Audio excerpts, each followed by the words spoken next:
Hi, everyone. I'm your host, Chris Sands, and this week is going to be a special episode all about Dan's Jams. Well, we'll also get an update on what's going on with Full Tilt Brewing, but we want to get the story, especially anything that makes fun of one of our guests, Dan Baumiller. I'm sure our other guest, Nick Fertig, will tell us plenty of stories that we can laugh at Dan with. So thank you for joining us, gentlemen. Wonderful. Can't wait.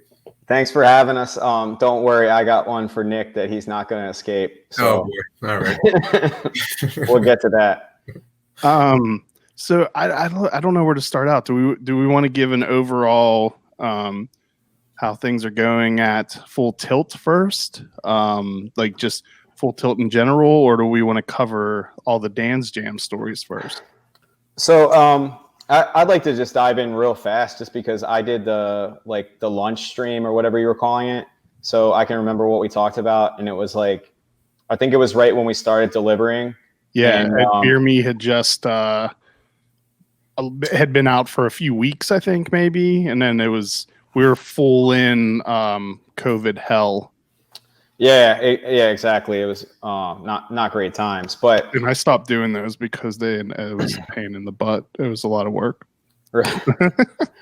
Well, I had fun being on, and you were nice enough to drop the pod so I could listen to it, see how terrible I was. It was actually more or less laziness happened.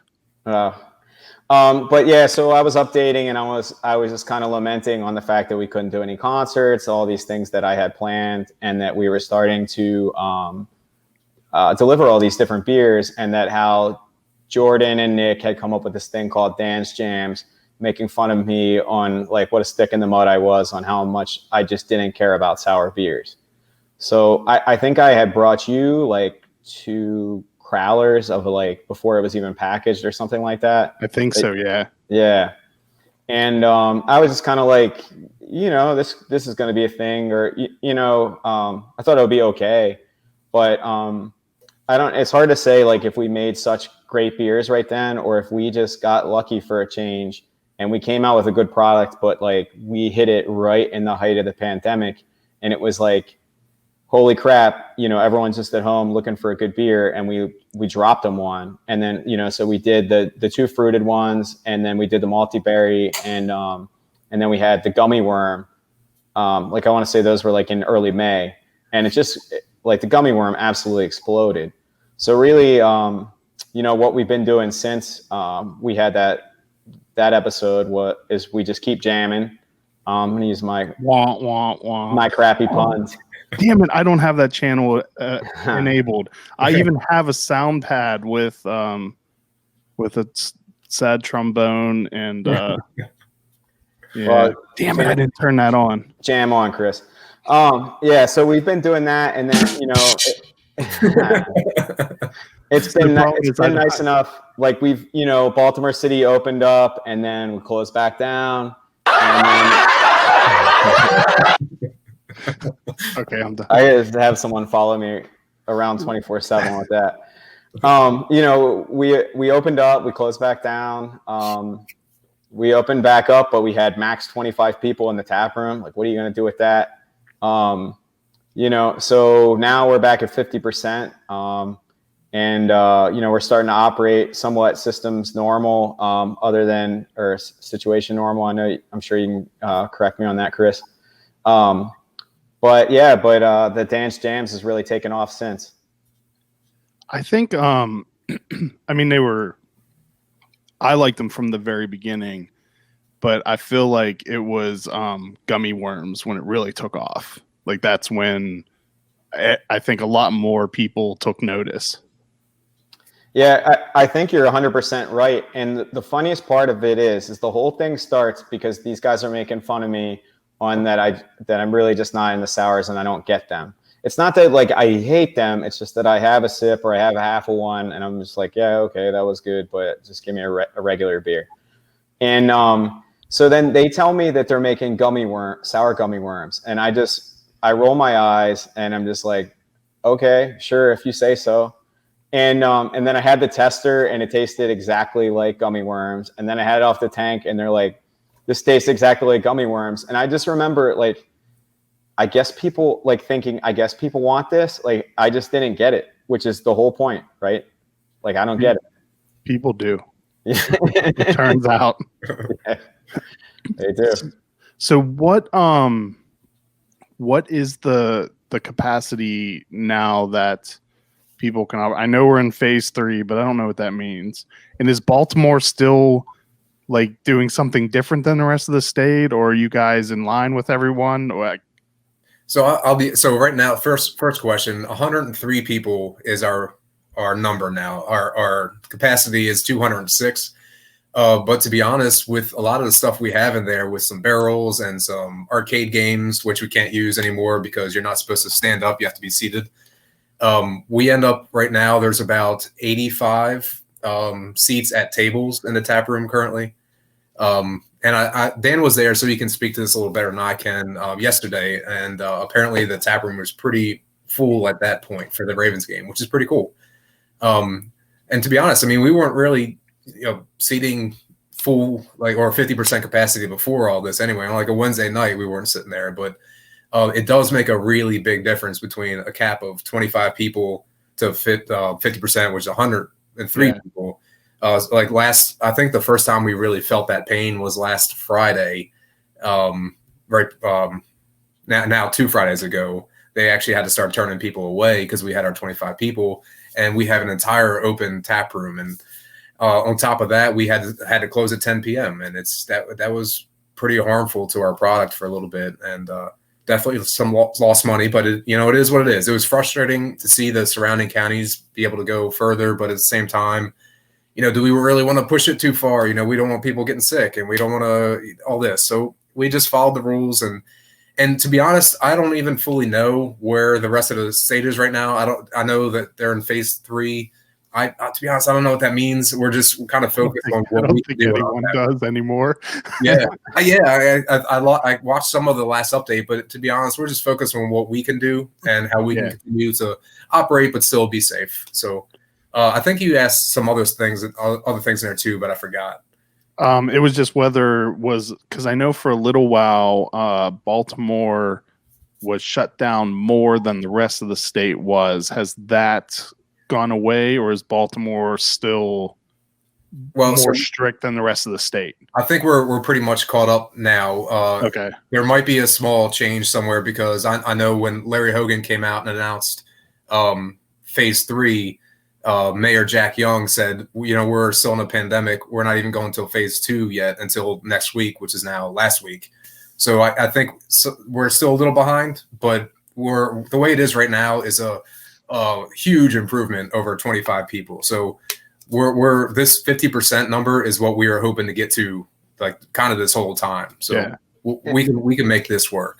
Nick and I are guilty of only knowing what we need to know. Is really what he's getting at, because he doesn't know because he doesn't have to. Yeah, it's true. We have so much going on a lot of times, and like I'll get to that when we get to that. Well, and everything's so all over the place. If it doesn't directly apply to you, it's next to impossible to keep track of. Right. Yeah, I think phase 3. I think I saw that it's 75% of your capacity, but I think it's still seated, and it's still you wear a mask when you're not at your table. So for us, if you're actually like respecting the social distancing guidelines, 103 people is really the most. I don't even know if we could hit that number and like be responsible from a social distancing standpoint. Yeah. So that's the other reason why we don't care, is just because until you tell us that life's normal and you can crowd a bar and stand around and, bro out with your friends or whatever you want to do. You can't really let more people in anyway. Yeah, it's just we kind of don't care from that standpoint. I mean, we want this all to end, obviously, we want to snap our fingers and it all go away like some terrible dream. Have you had any trouble with people fighting you on mask policies, or has everyone been respectful of that? No, that's one. Like we have a pretty tight knit circle of regulars and people we see all the time, and everybody around that neighborhood is wonderful. So everybody gets it. Really no issues. It's been pretty great. Yeah, we have a pretty liberal community.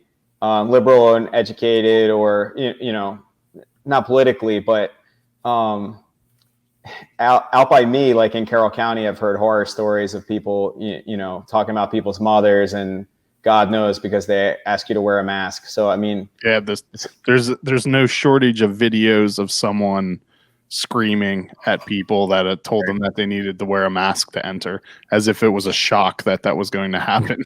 Right. Well, those people, I think, were geared up for a battle, knowing it was coming, and they were just ready to rock on it. But we haven't had any of those issues at all. We've been pretty fortunate. That's good. Yeah. That's always one of, like, the people working at a restaurant or a brewery or a bar, they don't need to deal with that crap. They're just trying to live their life and make a living. Right. Yep. So what kind of release schedule are you guys on now? Do you follow like a regular interval? If I paid close attention, I would know the answer to that, but you wouldn't. Okay. We try. We really do, but then certain things will happen which kind of throws our schedule off.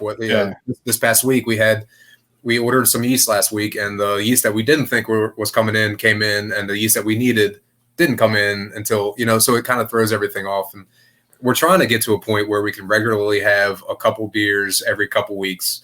That's not the case this time around. We actually have a lot of beers coming out in October. I believe it's October 14th is the goal now. We're releasing a handful of beers, a pumpkin, a Marzen, maybe a Saison in there, and a couple more dance jams. We can talk about those a little bit more in a little bit. And then October 28th, right before Halloween hits, a couple more dance jams and the newest Hops a Cat. And there could be one of those could change depending. One could go to the 14th or the 28th, but we have a bunch of beers coming out in the next few weeks. And October 28th, not just any kind of dance jams, candy dance jams. Yep. You said new Hops a Cat. So is it just no, releasing it or? Yeah, sorry. Okay. Yeah. Now we're not.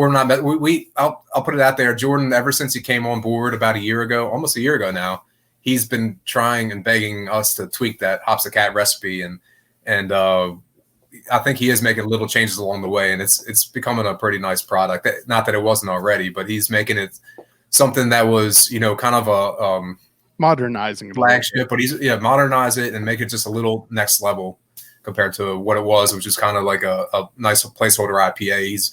We still want it to be that. We still want it to be Full Tilt's go-to IPA, but next tier almost, if that makes any sense. Well, Jordan and I were drinking Heady Topper that he brought back from his New England trip, and that in no way tasted like the first Heady Toppers that I've ever had. So, I mean, if you want to say that, if they can change that or tweak that recipe, I don't see why we can't. How to change? Like, because I remember having it in the past, but I haven't had it in a good year and a half. What do you what do you say would change? It just had like a little more bite to it, and it was really Citra forward. I don't know if it's always been like that, or maybe they're just getting a better hop crop since they're they have more clout, probably. But I don't know, just it tasted different.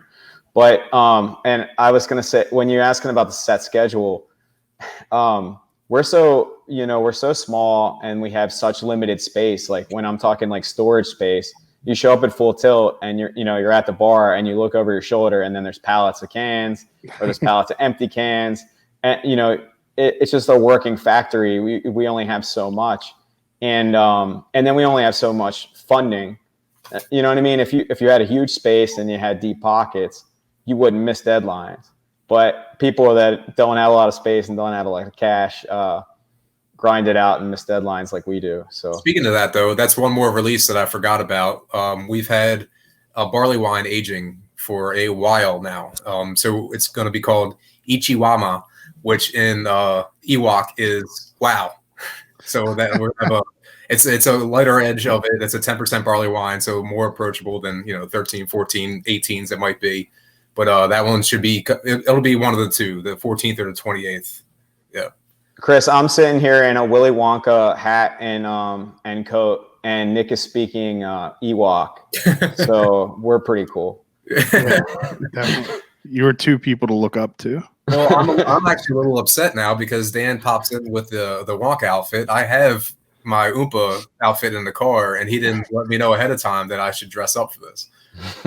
Spared you your dignity. I guess we kind of would have thought that was just a given. yeah, you're right. We're going to take a real quick break to thank our sponsors. I need to grab another beer. Then I think we'll start digging into the Dance Jam stories, because I think one thing that maybe a lot of people don't know is that every can has kind of an Easter egg and a story behind them on the upper left-hand corner of the label. So we have 11 stories to go through now. So we got some work ahead of us.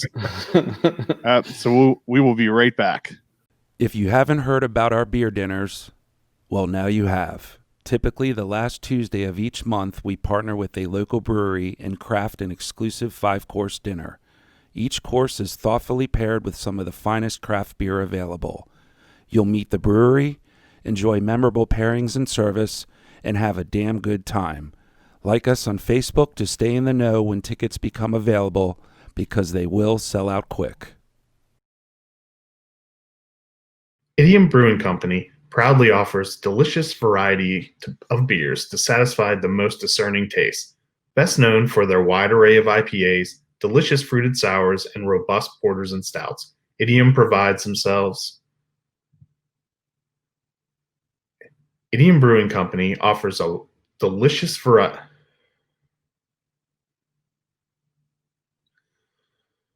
Idiom Brewing Company proudly offers a delicious variety of beers to satisfy the most discerning tastes. Best known for their wide array of IPAs, delicious fruited sours, and robust porters and stouts, Idiom prides themselves on continuing to innovate, utilizing new and experimental hops, local ingredients, and unique flavor profiles. Idiom has a simple goal in mind: to bring people from all walks of life together to enjoy themselves and each other.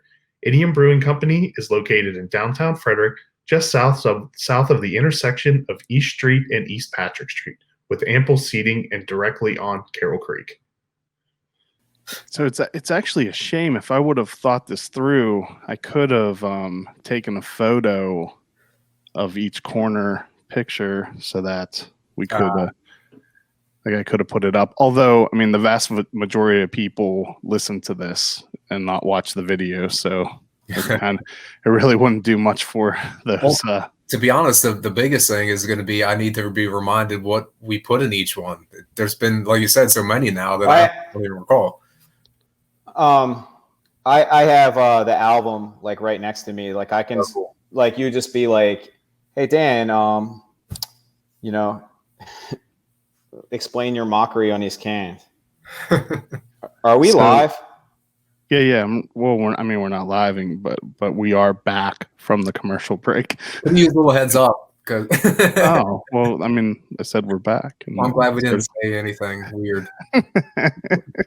I mean, I sound like an idiot, but what else is new? Okay, so yeah, we'll just dive straight in. I'm either blushing or the alcohol is getting to me. So I did take an updated photo today that I didn't send to you guys yet. Oh yeah. Man. Does that show up for you? Yeah, that is beautiful. That's awesome. So, yeah, I mean, Chris is not a good radio host, so I'll explain it to you. But he took a picture of stacked up all of the dance jams we've ever made in his little studio. It looks incredible. You should probably follow @Uncapped on Instagram to see this and more. Man, UNCAPPD, because some jerk wanted a bunch of money for Uncapped with an E, and it doesn't even use it. Hate that person. Wow. I actually knew that when I was saying it, but I wanted to leave you alone. Oh. So did we start? Just search on Instagram for Uncapped Chris, and you will definitely find it. Did we crack our Sans Jams yet? I didn't. I'm drinking Plum Diddlyumptious because I had a crappy day, and it is 9% or whatever it is. Doesn't it taste like you just bit into a tart plum? Like it's really good. I don't know. It's got a lot of flavors. Well, I'm drinking Sans Jams. I don't know if you heard of this guy. It's on the label. He's all right. Douchebag. But Yeah, he sucks. He sucks so bad that I'm not drinking that one. I'm drinking Hops Hops Hops with this guy. he's trying to get there even quicker. But I think I have that in my upstairs fridge. Yeah, that's what I should have drank. It's so good. Yeah, we're gonna come back to that in 1 second. Because I listen to too many of Chris's shows, so it's like I want to bully him some. But yeah, we'll rip off the Dance Jams mockery. So not all of these are completely unique to me. Like we all have our struggles, but it's just either things I hate, things that have happened to me, things that bother me. I'll try to rip through it quick. No, you don't have to, we don't have to go. So, well, first, what order are you going in? Or was this just a randomized order of stream of consciousness? Are we in release order? Yeah, we'll be in release order. Okay. So you have my lawnmower. I'm not sure why they put that there, but I mow. I used to do that as a business for like 12, 15 years, and I have 5.5 acres of grass to cut. I mean, I just assumed that because you're always talking about cutting grass. That's all I do. he is the yard man. That's one of his many monikers. Is the yard man. So. Before I was the Candy Dan, I was the yard man. There's a saw and a branch and a kite because I was telling them the story that my daughter was all upset. She got her kite stuck up in a tree, and I climbed up to go get it. And like when you get up there, you're way higher than you ever imagined. I think I was like 30 feet up. And I ended up having to just saw the branch, and I was just like, I'm not ready to die for like a $20 Walmart kite. So they put can jam, like, which if you don't know is that game where you throw the frisbee into a cylinder. I don't like throwing frisbee because he sucks at it. Like, to be clear, it's because he's not good at it. I mean, yeah, I'm at a loss for words. I just don't. I'm not great at it, but I don't care to get good at it. It's like I grew up throwing football and a baseball, and I feel like that's how you throw a ball. And I don't want to throw a frisbee. Actually, we need to rewind back. So you need to tell which do you have? Which, okay, the first lawnmower was on pomegranate and boysenberry. Okay. The kite was on blackcurrant and blackberry. The can jam is on multiberry, where I call it that: blueberry, blackberry, boysenberry, and raspberry. Okay, then we hit our breakout edition. Sour gummy is a screen door. Nick loves this one. Oh yeah. Because I never owned a pool in my life. I went to like the town pool. And I bought this house back in 2012, and it's got this big hillbilly above ground pool, biggest you can buy, 48 feet long. And I was working on like getting all the chemical levels right, and like we were having people over, and Nick was over early with me. We were just hanging out, and I'm trying to get the pool clean, and there's just gnats all throughout the pool. And I had like a screen door or like a window. I think really what it is like a window liner or whatever, or window screen. Door. It was a whole door. I think it was a window screen, but the window screen is the size of a door. I forget a lot of things. I will not forget this moment. It's one of the ones that will stick with me forever. It was an entire door, which is why it was so hilarious. Well, regardless, it's redneck as all get out. No getting around it, but it worked better than any pool net you could ever do. It took like a couple of minutes of me walking around. They were all gone. Well, he didn't really say what you did. He was basically holding this door because it was a door like this, so half in the water, half out of the water, walking around his 4-foot pool, sucking up all the gnats. And to be honest, it worked really well. It just looked absurd. You may have just invented a better way to skim a pool. Yeah, I think so. As long as you can walk around in said pool. I invented the giant pool skimmer. Okay, now we're headed over to Dan's Jam's Bruised Peach Cobbler Sour. A delicious beer. It was only made possible by during the pandemic. I was starting to take on some projects, and I was hanging some garage storage, and I was having a lot of trouble. I was sweating, and I was frustrated on how like the studs like changed direction in this freaking garage. And so I started hurrying around, and I fell and landed straight on my rear end on top of a propane tank. Oh my god! And it hurt so bad. Like I think Lindsay, my wife, was in the garage, and like she didn't even want to look at me because she knew like I was gonna be furious. Does it hurt? Does it hurt as bad as you would imagine, or even worse? Because like it just sounds horrendous. About the same. Okay. Like I kept going. Like it didn't finish. Like we finished the job. So not all heroes wear capes. Right. Purple trench coats. Yeah. Yeah. The Candy Dan. So moving on to banana hammock, banana cream pie sour. About as good as a banana sour can be because bananas aren't really tart or sour. But I think Jordan did a great job with it nonetheless. There's a groundhog mocking me because I have a lot of land, and the groundhogs like to get into stuff and make show off in my yard. So ooh, I got a lot of land and a pool and it's it's in Carroll County. It's not the luxurious DC suburbs of most of your listeners. I'll put this out there. We're not done yet with that groundhog on these labels. nice. Yeah. You know what I love in Cobra Kai when they first meet that dude at the grocery store and he's talking about Caddyshack and he does an imitation of the guy. Yeah, he nailed it. Like he nailed it. He was so good at it. Yeah. That scene was amazing, and thank you for encouraging me to watch Cobra Kai. You're welcome. It is so horrible, but it's so amazing. There's nothing horrible about that show. Oh, it's horrible. No, but it's so amazing. Did you see the last episode of the second season yet? Yeah, we finished it. That fight scene was amazing. Yeah. No spoilers. Half episode fight scene was amazing.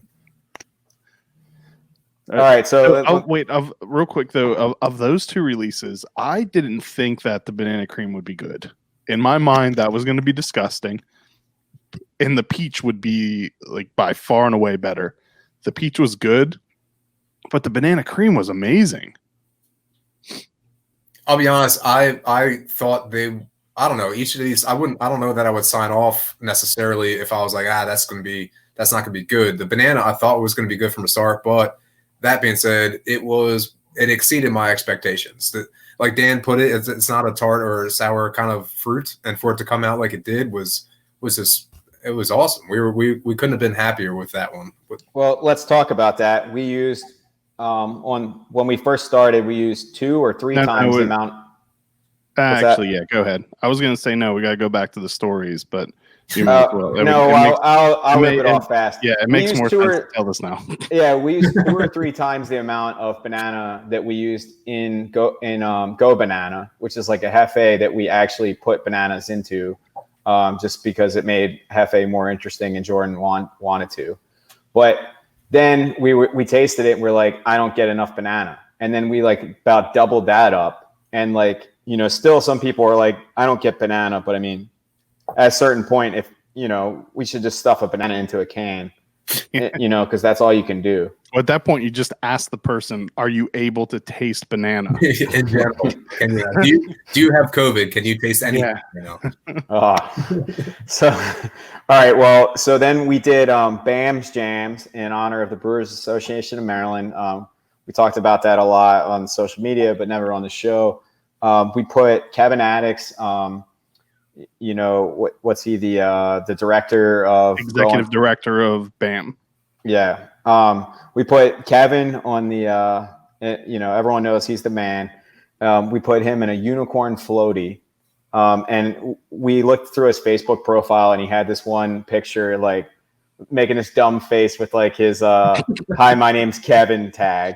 You know what I mean? Like, and so like, of course we used that one. Right, maybe it wasn't a dumb face, but it's just funny that someone has like, hi, my name's Kevin.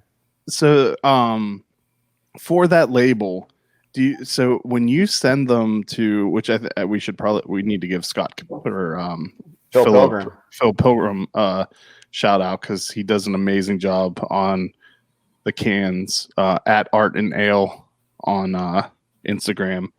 So did you tell him that you wanted him in whose idea was the unicorn floaty? Did you tell him that, or did he decide to put him in a unicorn floaty? Or we told him that, but I honestly, we sit down a lot of times. We think about these beers we're drinking, and we're talking about, hey, what's ridiculous? Let's do that.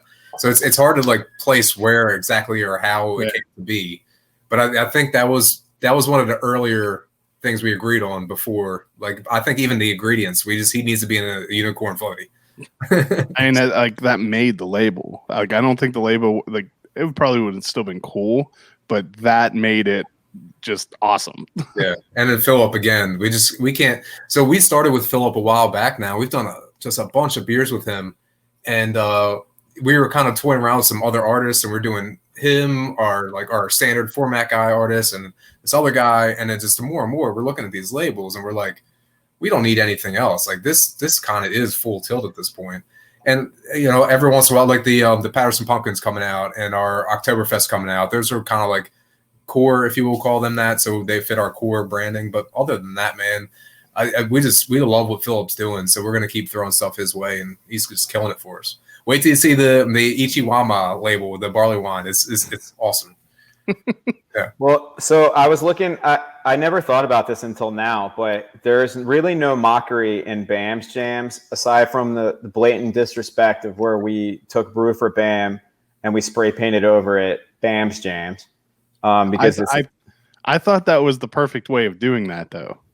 Yeah, and I guess you could say Kevin's being mocked by being in a unicorn floaty with this big stupid grin and the hi, my name is Kevin. Yeah, exactly. But then I still need one of those stickers. Oh yeah, we have a bunch and they look awesome, so we will get you one. But then we hit our very special friend here, Sans Jams. So the mockery up in the corner is just IT equipment, which I guess is, I assume Chris, records all these podcasts. You must run into a lot of IT equipment. There's also a bottle of whiskey up there, if you didn't notice that. Wait, what kind? Is it specifically a type of whiskey? I don't think the specific type made it on the label. I could be wrong. It's definitely McClintock. Okay. I heard they sponsor sometime. They are a sponsor. Good job. Someone pointed out to me that it's like a very specific bottle. Like it's a certain time of whiskey, but I can't remember what it is. I was like stalking through your Facebook photos or whatever, looking for like equipment, and there was this one where there was a bottle of whiskey. So I'd have to look back on that and compare it to Philip might have just kind of based it off of that. He could have. To be honest, but then it probably would have been McClintock whiskey. Oh well, there you go. Nice job.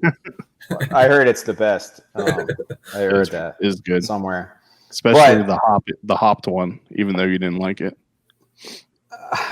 Ooh, I thought it could have been in my head. Oh gosh, put me on the spot. It could have been in my head, but I swear I tasted the chocolate malt. And you 100% did. So I mean, it's a valid. It's a preference. You didn't like the chocolatey taste, which was there. I'm being my Dan's Jams self. I wanted just straight whiskey.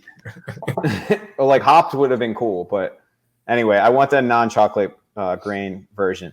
But so look, I'm not done here with Sans Jams. There is some blatant mockery on here.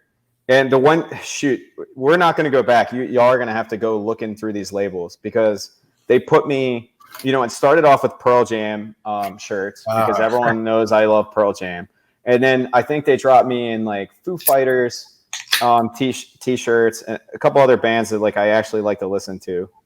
Actually, no. Let's take one more sponsor break and let's get into this because I feel like this is going to drag on a little bit more of making fun of you, and there'll be a little bit more to this. So let's take a quick break. I will try to make it a little bit more clear to you that we're back to the show. I know that's an issue for you, but we will be right back. There are many reasons why I have chosen District East for where I purchase beer.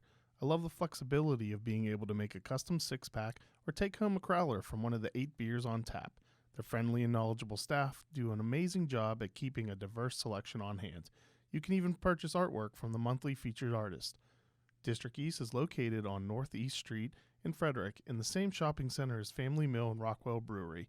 You can find today's beer lists on the District East Facebook page or at www.districteast.beer.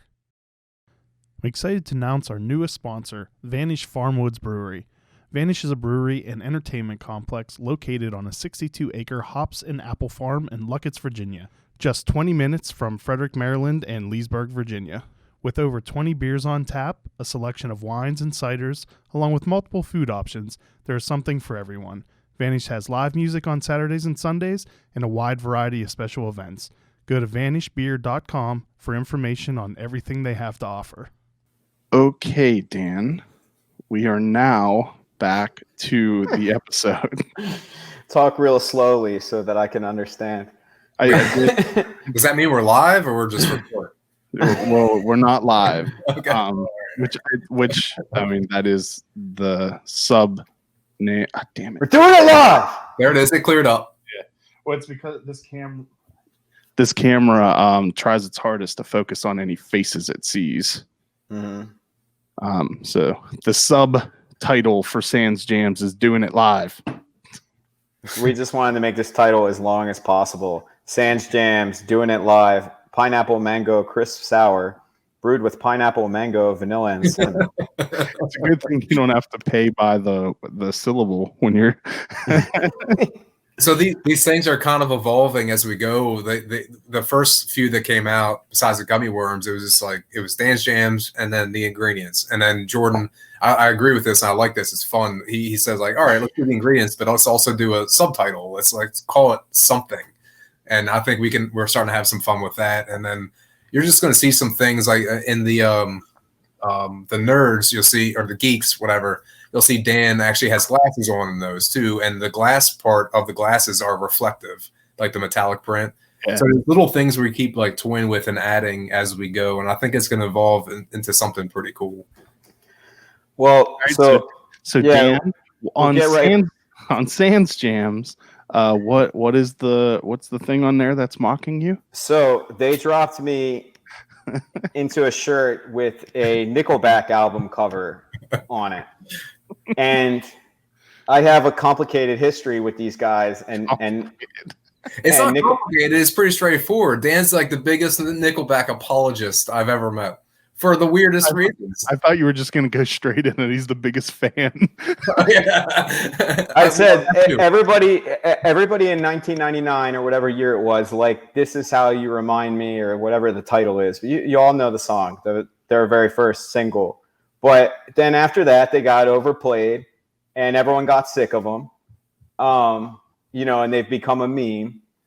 But I don't know the order of things, but I think we met Jeff Chenault, like our OG label guy. He's still our label guy, to be fair. He's the guy that does all our like final formatting. The guy still crushes it for us. Yeah, and he's an investor. He's like our general design guy. Like he drops all the government warnings and everything on all our labels, right, Nick? Yeah, that, and he'll add the borders, and he did like the Oktoberfest, the Snitz and Giggle beer we have coming out. He did that whole thing, so he does a lot for us though. And general kind of consulting. Like we're like, all right, we need to market something. Let's talk to Jeff. Yeah, and let's plug him. It's 1107.com or 1107 Creative. Look him up. And you'll see on there all of his various artworks that he's performed. And on, of his many works, he did 3 album covers and 10 music videos for one Nickelback. And, he's done cool bands, like I think Slipknot, harder bands. Are you trying to say Nickelback isn't cool? Well, it would appear that people like to rag on them. It's not en vogue. Man, he stepped right in that one. I can't remember the 2 songs. Maybe you will remember because you're such a fan. He definitely remembers. I will know. There were the two Nickelback songs that are basically the same exact song. That's all the songs. There's not 2. But no, there were 2 that are like note for note almost identical. Same progression and everything. Yeah, there's a radio station in Pittsburgh that on their website had both like videos playing at the same time, and all you could tell a difference on were the lyrics, and the lyrics were pretty damn close to the same too. Yeah. And just with the big heading, do you really think we wouldn't notice?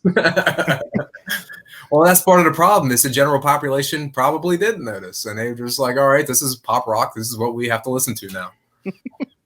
Well, they were. They did hit the news again. We'll be real careful with this one, but like that song "Photograph," which is basically at the height of like when they were getting on people's nerves and getting too much airplay. The only thing good about "Photograph" is that amazing video about Instagram that's a parody of "Photograph." That and the general memes, what I mean? It's just a meme maker. But I want to say Trump's camp even like dove in on that on Biden, and it's just like you're hit the ultimate because like Jeff recorded that video, and I'm pretty sure Jeff's not a big fan of Donald J. Trump at all. But it's even still like him and the guys from the band are like, you believe like this attention we're getting this morning. That part's pretty cool, regardless of what you think. I wonder how they feel about being universally mocked. I don't think they care. How could you? So like every time they look at their bank accounts, they probably don't care. Right. And that's like the end of the conversation there. I think probably to their pride, they're like, oh man, this sucks. They're getting like hammered. At first, I feel like it happened pretty quickly. And at first they were probably like, this sucks and I hate all of you. But then again, they check their bank account and they're like, you know what? We're all right. It's I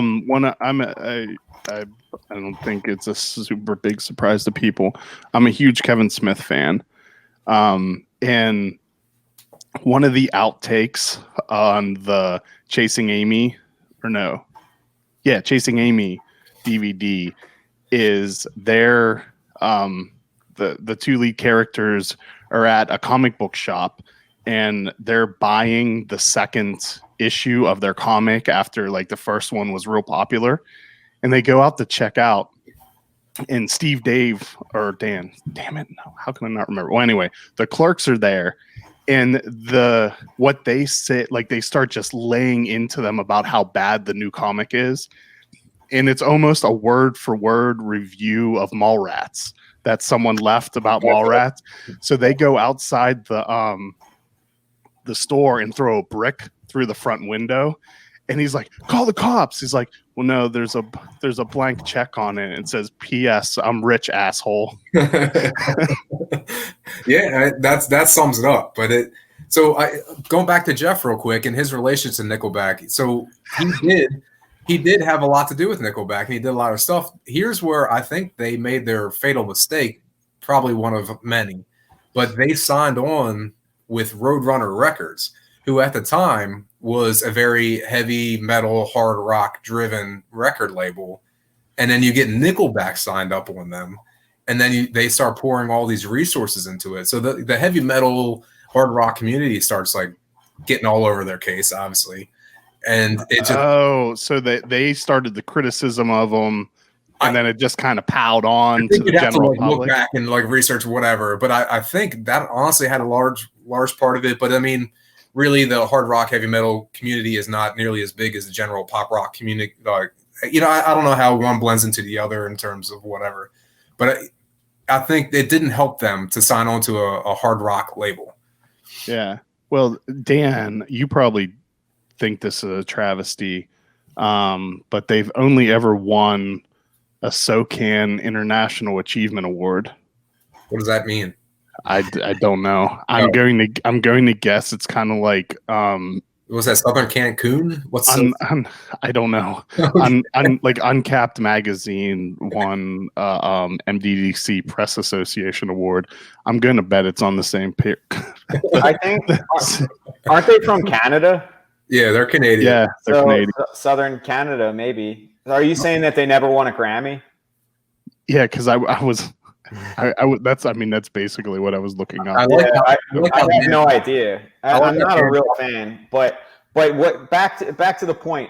I hate Nickelback jokes. It's the most lazy, like corny, like slam that something, we serve Nickelback, they serve Nickelback next door. It just, I don't know. I can't even put my thoughts together. They were nominated for 6 Grammys. Of course they were. Yeah. They're the greatest band of all time. But I don't know. I think those Nickelback jokes are lazy. I'm like, why can't you make fun of somebody else that sucks, like Maroon 5 or Pitbull or I don't know, any number of bands. People make fun Mr. Worldwide is amazing.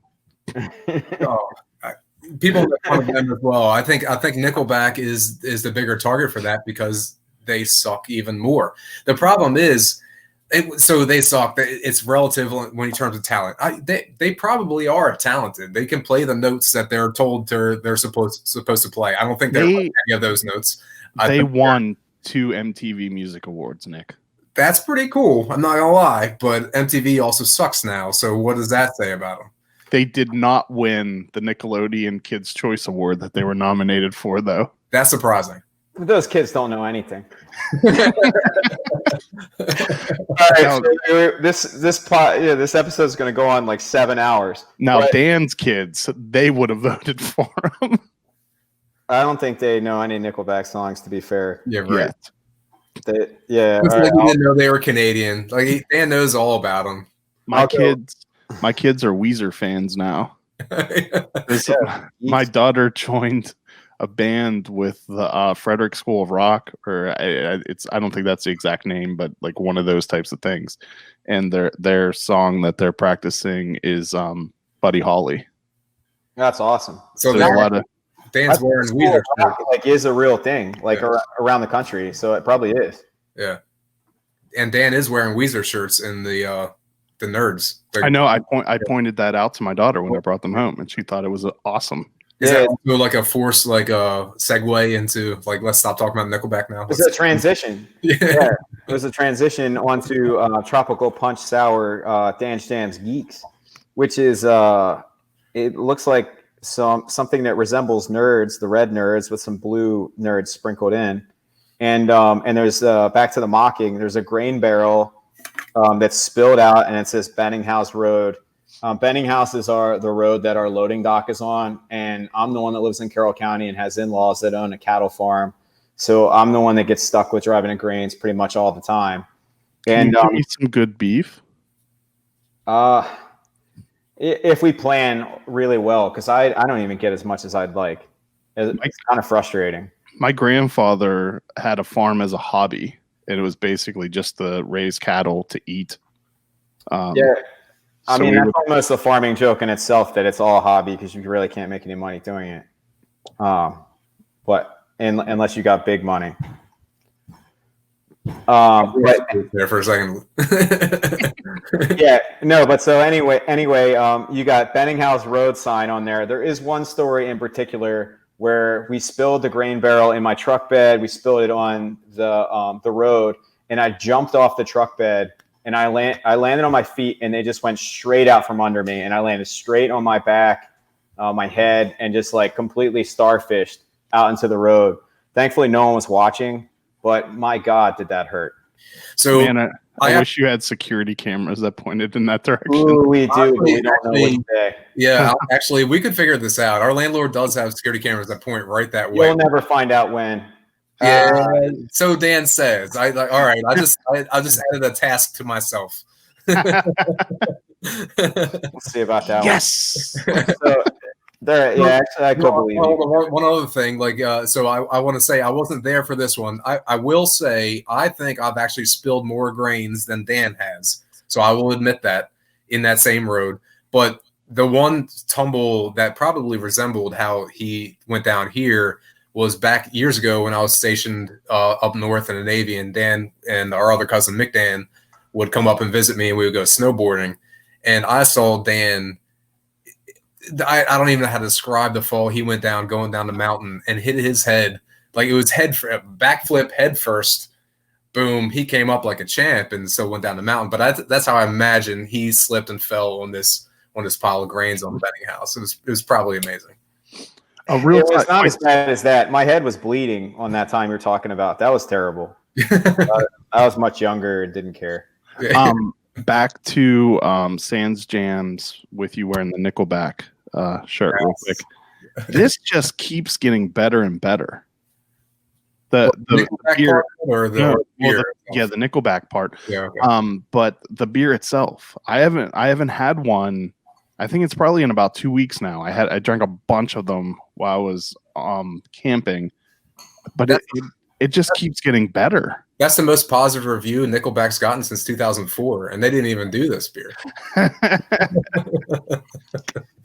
But this beer, one more thing. Jeff filmed the music video Rockstar within the Playboy Mansion grotto. So that's a thing that Jeff Chenault has done, and nobody else listening to this podcast did. So he also had a Killswitch Engage's Holy Diver cover. So that was, I think, a little bit cooler maybe.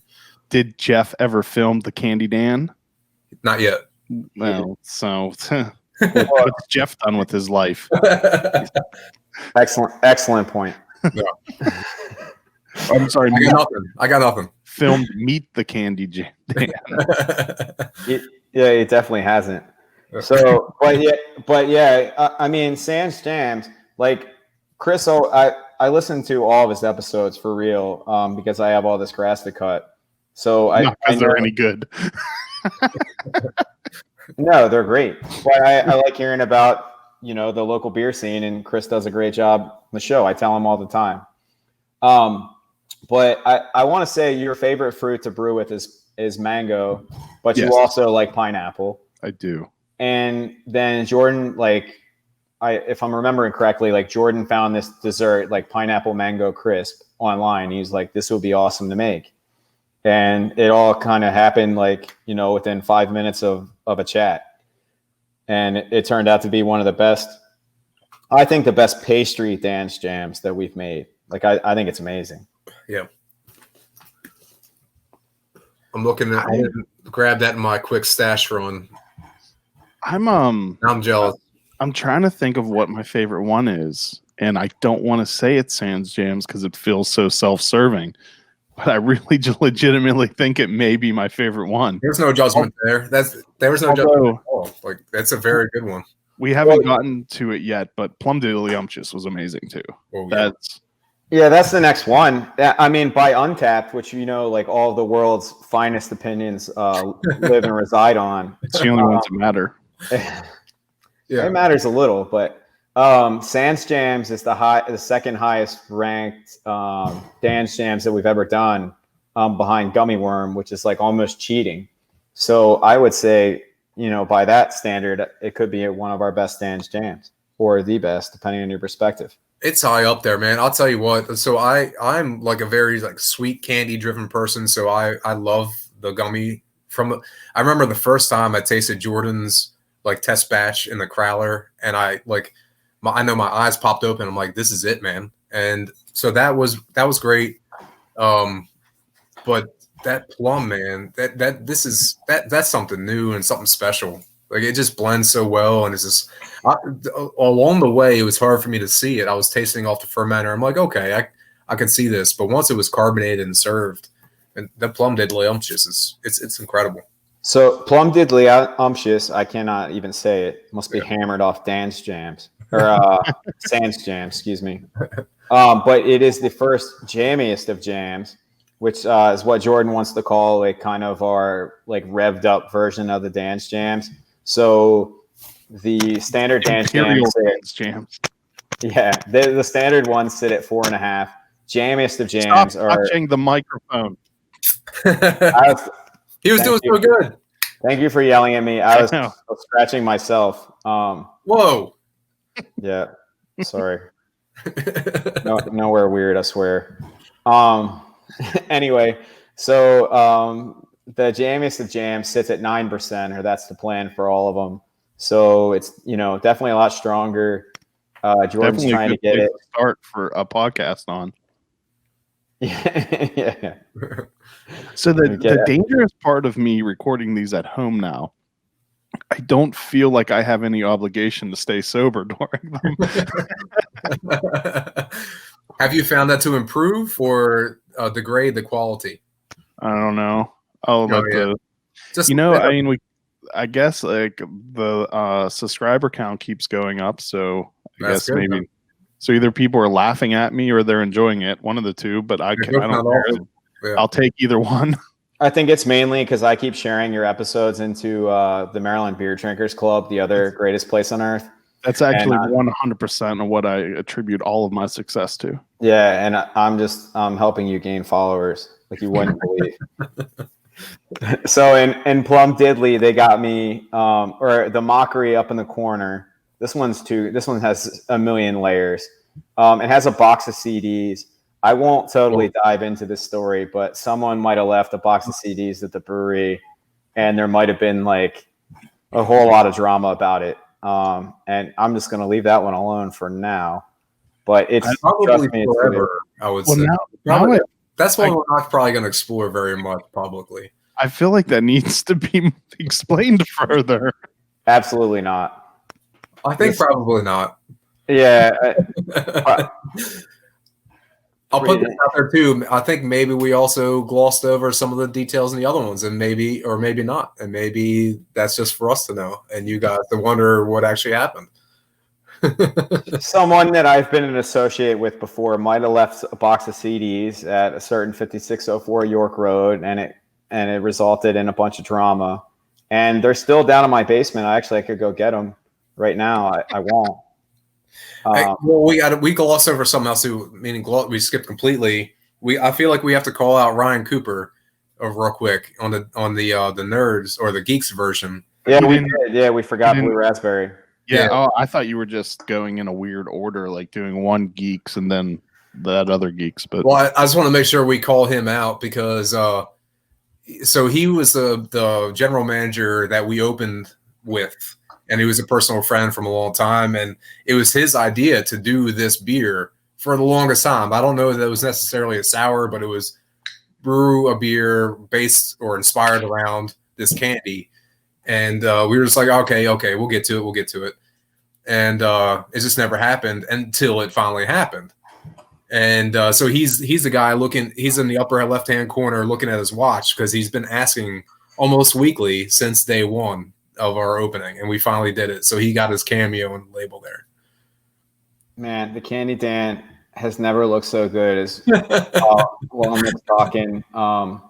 Chris is pouring a Blue Raspberry Geeks into his exclusive win-only Candy Dan's Jams glass. That somehow my 4-pack had a coin in it. Somehow magically, Chris got one. Chris, don't worry. Don't go into it yet. Against I all have my odds. list of grievances, or not grievances, but it's kind of funnier to say that way. What podcast about Dan's Jams would not have grievances? Is this Festivus? Like what? That's definitely where I was going with it. But no, it's a list of things that Chris Sands gets to take credit for. We can't have feats of strength though from distance versions. Pick up the heaviest thing in your background. Yeah. So in Plum Diddley, they got me in a Purple Rain Prince T-shirt. Oh yeah. So I may or may not have. All right, that's one of my favorite ones. Yeah, I may or may not have watched Purple Rain like twice. The week that Prince died. I don't think I've ever seen Purple Rain. It's a terrible but awesome movie. Like if you like Prince's music and you like live music, it's pretty cool. But just from a story and like acting, it's not great. But it's got plenty of live music. It's got Morris Day and the Mother effing Time, as you should know. Greatest band that it has ever played. Isn't that what Jay says? Yeah. And to roll into another Kevin Smith story, have you ever seen the story of him talking about the Prince documentary that he made? I've not. No. Look. I think it's on YouTube, and if it's not, I'll let you borrow the DVD where he tells the story because it's just absolutely hilarious. Like how he was hired to go make this documentary and like all the stories about the documentary, and the story ends with him talking to Prince's person like, hey, when will this air? And they're like, oh, it's not going to. He's like, what do you mean? He's like, he does this all the time. There's all kinds of documentaries that have made that no one's ever going to see. Oh. Well, one day this will come out and it'll be pretty cool. Wait, so is this going to air? I don't. We'll find out. We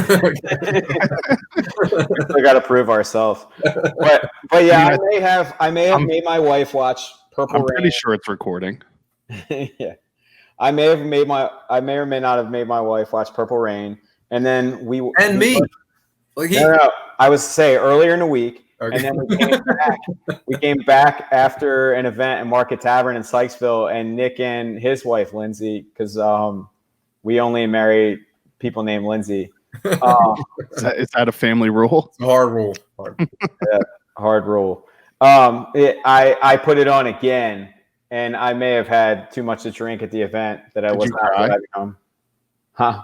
Did you cry? Purple Rain? No, absolutely not. I smiled. I wouldn't say absolutely. Steelers. I guess I can't rule anything out, but I'm pretty sure. Probably cried the next day. Steelers are losing 10-9. That's worthy of tears of joy there. No, opposite.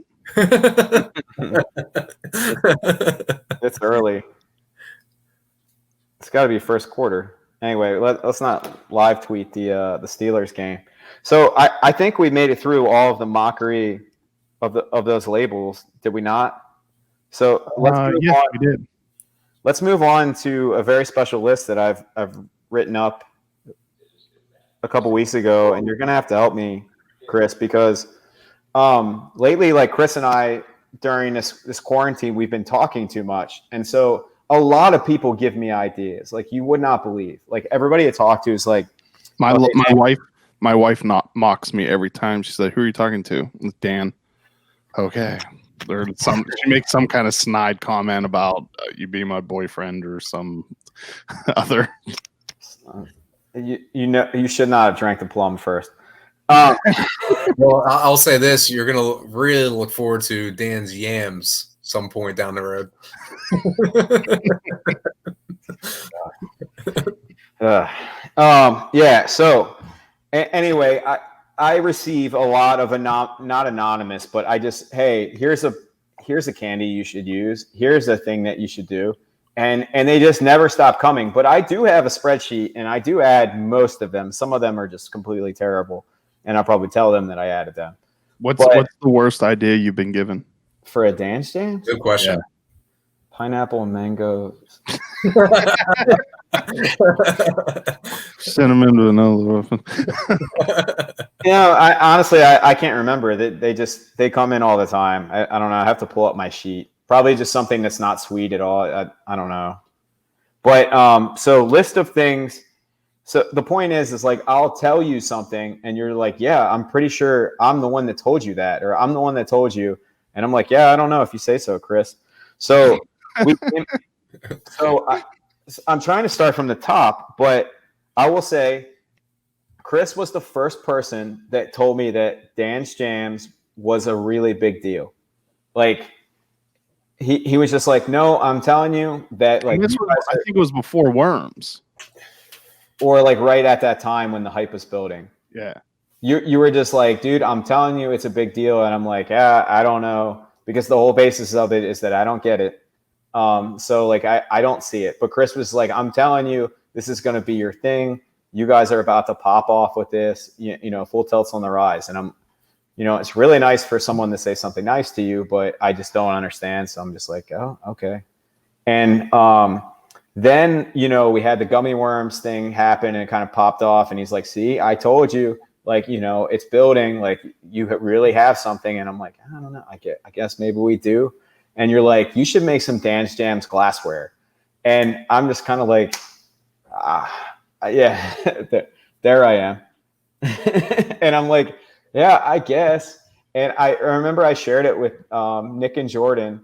And I know Jordan really likes glassware, not as much as Chris, probably. I don't like glassware. Not at all. It's like accumulating all of it.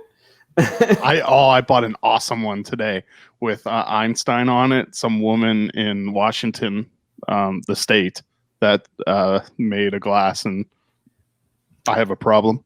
Dude, definitely does.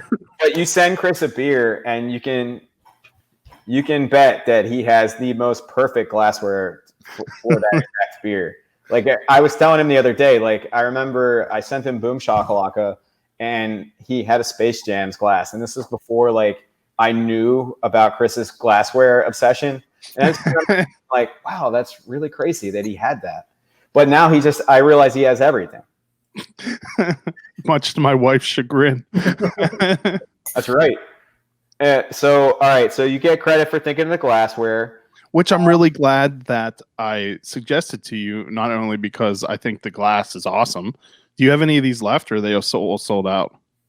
Well, it sold out almost immediately, and people were pissed off that they couldn't get any. So, yeah, I see what you're getting at. Yes, it was a great idea. Well, no, that actually wasn't what I was getting at. It was more of like urging people that they should check them out and buy them. But sorry, you can't. We just got a fresh batch in, right, Nick?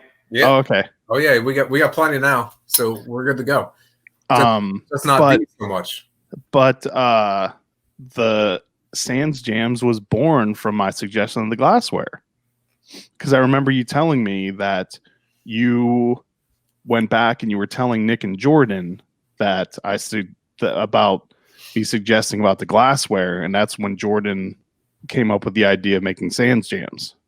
That sounds right, but this is why we need you around to remind me of what you get credit for, because I don't remember anything. Oh, I think that was in an email. Was that this is how you remind me?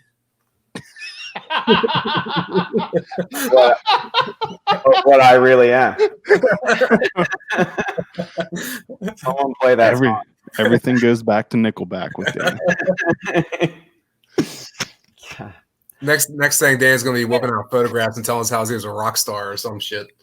You know what? I completely forgot. This is incredible. What a stroke of luck that you guys bring this back on me. Okay. I completely forgot the whole point of some of this Nickelback crap. I remember very distinctly. It reminds me. One Nicholas Fertig, up in the top right-hand corner of my screen. He was back from the Navy, came visited me in Arlington, and he was telling me that he was excited to go to a Nickelback concert. And this would have been when I remember when I lived at McDan, so it was like 08 or 09, and they were already starting to be not cool. Like and played out. They were well into their way of being a joke. Yeah. And I just remember looking at Nick and being like, really? And he's just like, yeah, they're pretty good. Like they're rock harder in concert. And I'm just like, oh, I think so, man. That was not a quote. That was barely a paraphrase. And you know what the funny thing is about is as you grow up, you realize the mistakes you've made and become a better person based on these mistakes. So Nick, how hard do they rock in concert? So hard. I would have forgotten all of this if you guys didn't come back, and I would have been so mad. So I'm so good with it because the previous joke was worth it, I think. So wait, what is the most embarrassing concert you've ever been to? Oh, is that a blanket me and Dan? Yeah, each one of you have to answer. Probably that. I don't typically put myself in a situation where I'd want to go see an embarrassing concert. It's got to be that. It's got to be Nickelback. I saw Hollywood Undead a while back, which they played with Avenged Sevenfold, and man, they were just friggin' awful. They were one of these rock, like metal rap, like experiments that died off pretty quickly. Thank goodness. Yeah, but like there's a difference between it being an awful concert and an embarrassing one. Like more of like a concert you went to that people are gonna mock you for going to. Yeah, Nickelback is a good example of. I have a good one. Yeah, Nickelback is the answer anyway. If anything that you're saying is true, but mine has to be. I went with my best concert friend. Nick is up there. He's in my top 2. Oh, top 2 or 3 best concert friends. But my best concert friend is one Tom Raniszewski, and we did go see Coldplay, just the 2 of us, at the Capital One Center, nice. Formerly Verizon Center. It was not bad, but a lot of people like to make fun of us. I remember back when HFS was a thing, back way whenever that was ago. And I remember because they had 3 stages. They had the main stage, some side stage, some local stage. A band called Cold was playing at the time, and the stadium emptied out when Coldplay was playing at the same time as Cold. The stadium emptied out from Coldplay. Everybody's hey, whatever. Well, that's another story. I bet Coldplay has won a Grammy though. Oh, definitely. They're probably also rich. So like, good. Well, I mean, they're definitely laughing rich. at our little show if they ever even catch wind. They've won 3 Grammys. So I don't know. I know Coldplay gets kind of mocked, but I wouldn't make fun of someone for going to a Coldplay concert. I think it was the fact that it was just me and another man, and like, you know, and the whole it was like a date concert. It was what movie was that from? Well, we're not going to exactly quote it, but I'm not going to quote it because 40-year-old virgin. Oh yeah, that's what it was from. Well, what I can guarantee is that a Dan's Jams in the future is going to have a Coldplay T-shirt. That's for sure. I'm good with that. You can take that to the bank. Yeah. Well, then. whoever says they don't like Coldplay, fix you is a liar. I would say mine is Evanescence. Apparently, they're coming out with new music now. She's like raised a family and all this stuff, and she's coming back out. She does have an incredible voice. It was. I mean, I'm not gonna lie. I enjoyed the concert. It was amazing. I love her voice. So I like Evanescence. It seems clear. It's funny. Our mutual Uncle Matt. I don't think he's like big into music, but he loves 2 bands that I know of. 1 Evanescence and 2 Beck. And 3 Weird Al Yankovic. Oh yeah, that's right. That's true. Well, that also that was my wife's the guy who wrote the lyrics for the Candy Dan. He said he wants to be the Weird Al of beer songs. Okay, I like that. So if we ever need to make another song, I know we can go back to that well. Sounds kind of like we have to. Yeah. I mean, make his dreams come true. Hopefully, I don't have to sing it. We can find somebody else. I mean, that's what the world wants, Dan. I think I think that it has like almost 6,000 views on Facebook, and then another 3,000 to 4,000 on Instagram. And that's no accident. So, what's the best concert you've ever been to? Who are you asking? Do both of you take your time? So my first concert experience was at the time the best thing I've ever experienced, and also it ended terribly. It was Summer Sanitarium tour, Metallica. It was Metallica, System of a Down, Powerman 5000, Kid Rock, Korn, and it was my first concert. I didn't know that there's this thing called an encore. So when the headliner stops playing, you don't leave. You stick around for a little more. It was July 4th, and I remember, all right, Metallica's done playing, getting out into one of my buddy's mom's car, and the fireworks started going off in the stadium when we're like getting into a car. And now, of course, the mother was like, "No, get in the car, we got to go." That was, while it was an incredible introduction to concerts, it ended very poorly. Yeah, Dan. I was trying to think about it. I think like the most pleasantly surprised I ever was, and it was because it was at the 930 Club and it was so small, like was when I saw Silver Sun Pickups for the first time. Like I just remember being like, yeah, okay, I'll go. And I just thought they rocked my face off. Like it was awesome. And they're a 3-man band. And I mean, I'm not the world's biggest Silver Sun fan, but I like them. Never even heard of them before. Are you serious? Yeah, I haven't. Oh my God. Well, anyway, but then like it would be like I would be remiss to not say that. That's a big word. I know. I barely know how to use it. Probably not at all. You got it right. If I didn't say Pearl Jam at Wrigley, where me and McDan, Nick and I's mutual first cousin, we flew out to Chicago, and we got to stand in left field of Wrigley Field and watch Pearl Jam. And I feel like it's another humble brag moment. It was. That was not very humble at all. Yeah.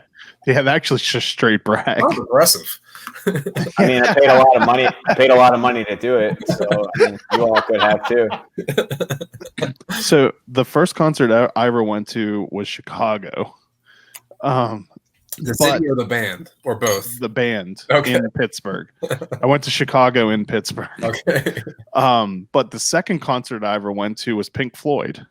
Oh, okay. which was absolutely amazing. Were you enhanced? No, I wasn't. I was like, I probably was 14 at the time. Question still stands, I guess. Yeah. No, I had not been introduced into that world yet. Okay. or ever, of course. And I was like 30 rows back, center stage. It was absolutely amazing. If we're talking about like old school bands, one of the most disappointing concerts I saw was about 2 years ago. I saw Hall & Oates up in Pennsylvania. It wasn't Pittsburgh, closer to Philly, and it was just. I mean, they've aged, and they kept taking these breaks, and I kept thinking it was the encore, but they never played Adult Education, which is their song, and they never played it the entire time. I don't know if there's a license thing now, but that was kind of upsetting. The absolute most disappointing for me was the freaking Rolling Rock Town Fair. Did you ever hear those concerts? No. So I think they only had 3 of them, and I went to the first one, and it was when Rolling Rock was still brewed in Latrobe, and they had it at the fairgrounds of whatever county Latrobe's in, and they made this big deal about not parking at the fairgrounds. They had all these satellite lots, and they wanted you to park there and bus to the concert. So I did that, and I ended up I think 2 hours late into the concert. What? And so the headliner was Red Hot Chili Peppers, but I really wanted to go to see Our Lady Peace because I loved Our Lady Peace. I would see them right now. And so I'm walking in. They were just finishing up their set when I finally got there. It was roughly 1,000,000 degrees out. Yeah. And at the main stage, which was the horse track, they had put down fresh mulch and sprayed it with water.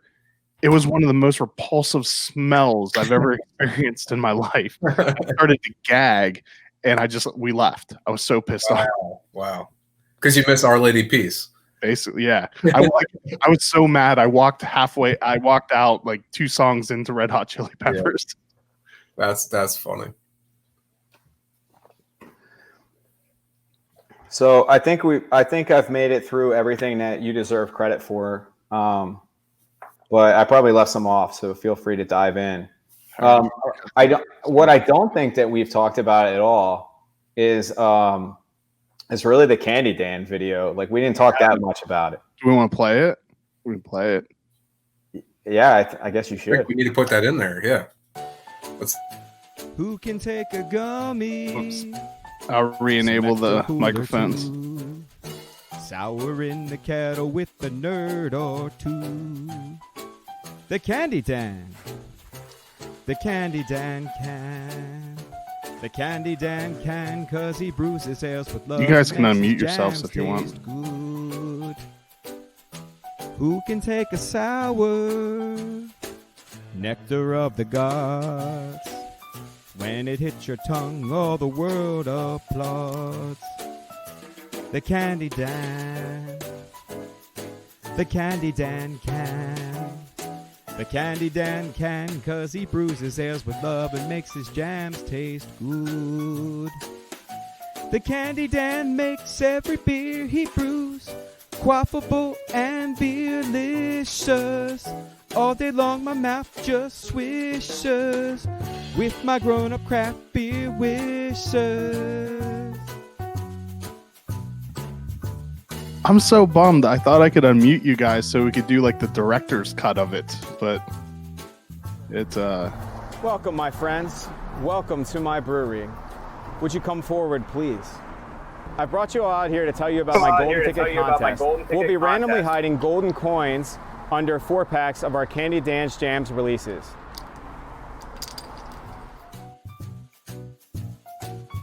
I'm not gonna lie, I botched that a little bit.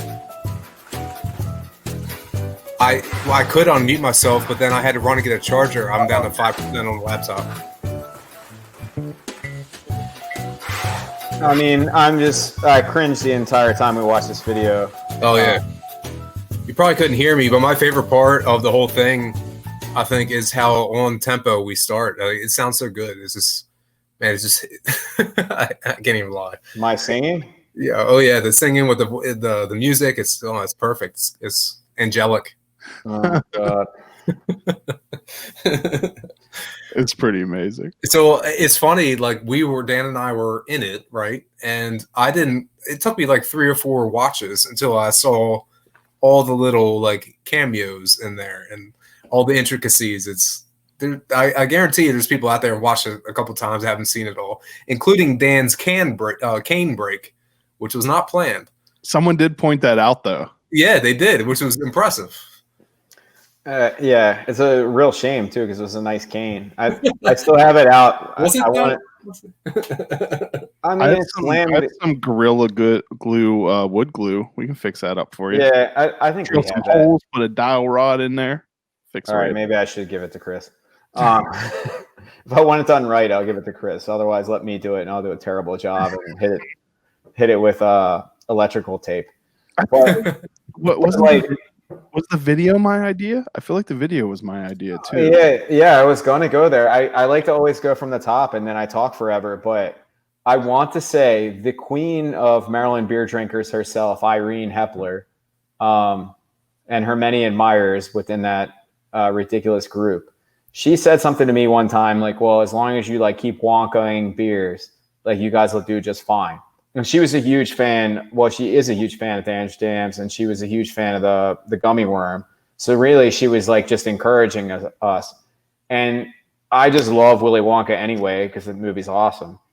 So I kept like dropping jokes about Jordan being Wonka, and he doesn't like being made fun of, so it has to be me.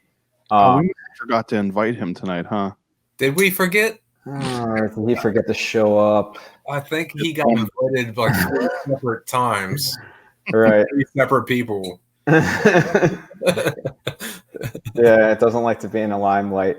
So we kept talking about the Wonka stuff, and then back when we were, what on earth? Oh yeah, we were Jordan and I were hanging out and playing with boxes of nerds, and I said something like there should be a golden ticket, and I want to say he came up with this like golden ticket glassware, and then like, of course, like Chris was all about that because it's glassware. And then from there, Chris like came up with like pretty much all of the ideas of the video, like to include like, hey, you should walk out of the brewery and do like the somersault roll like that Gene Wilder does. And I mean, he thought of everything, and including, what was it, a relative of yours writing the lyrics? My wife's cousin's husband. Okay. I'll never remember that. That's Not important. His name's Jim McManus. Jim McManus. He did a great job writing the Candy Dan can. I went to New York once to see one. He's a playwright, a very good playwright. Now he writes TV shows. He's out in LA. He writing a show for I can't remember what channel now. Too many Dance Jams. But we went to go see one of his plays. It was running off Broadway, and they're fairly profane. There's like just a lot of swearing in them. I think they may have even given a warning. Oh no, his mother-in-law warned us beforehand that if we were offended by bad language, we shouldn't go. But there was, the people behind us was an old woman and her daughter, and I just heard her go, "If it's bothering you that much, just get up and leave." It was pretty funny. Seriously, though. Well, yeah, Jim did a great job writing that, and really, it only exists because of Chris. Not only did you and Graham filmed it, which was amazing, and you used actual skill, but you thought of most of it too. So hats off to the Uncapped podcast. That was absolutely incredible. It was so much fun, though. That was a fun day. I had a terrible time. I know. And you can tell it from every scene you're in. I was definitely nervous from looking like a complete jackass all day, but I guess not even a little bit. I would say the most impressive part of the entire video is Nick popping up from under a pile of nerds with a glass of beer in his hand without spilling any. So my favorite part of that whole scene, was I had forgotten that Mateo was laying down pretty productively behind me. So it was like on the third view of that, I saw Mateo. I was like, oh man, there he is. I forgot about that. The whole thing was just fun and hilarious and ridiculous. It was all. And I feel like I'm really proud of Scooter's scene. Scooter was wonderful in finding that golden token. Yeah. Yeah, I told him he even, like, you know, for a pod it doesn't work, but like he grabbed the coin and then he where he took a bite out. Yeah, he bit the coin like to see if it, like, the gold was real. And like I didn't watch him do that live when you guys were filming it. And I saw that when I saw the video and I was like, oh my God. Yeah, that's another scene though where like you probably don't even notice Mateo in the background hiding behind a painting, which literally only covers his face. But unless you're looking for it, you don't see it. As well as him holding a water cooler, which Candy Dan gets some water out of. Like, you have to find these things. It's kind of fun. Mm-hmm.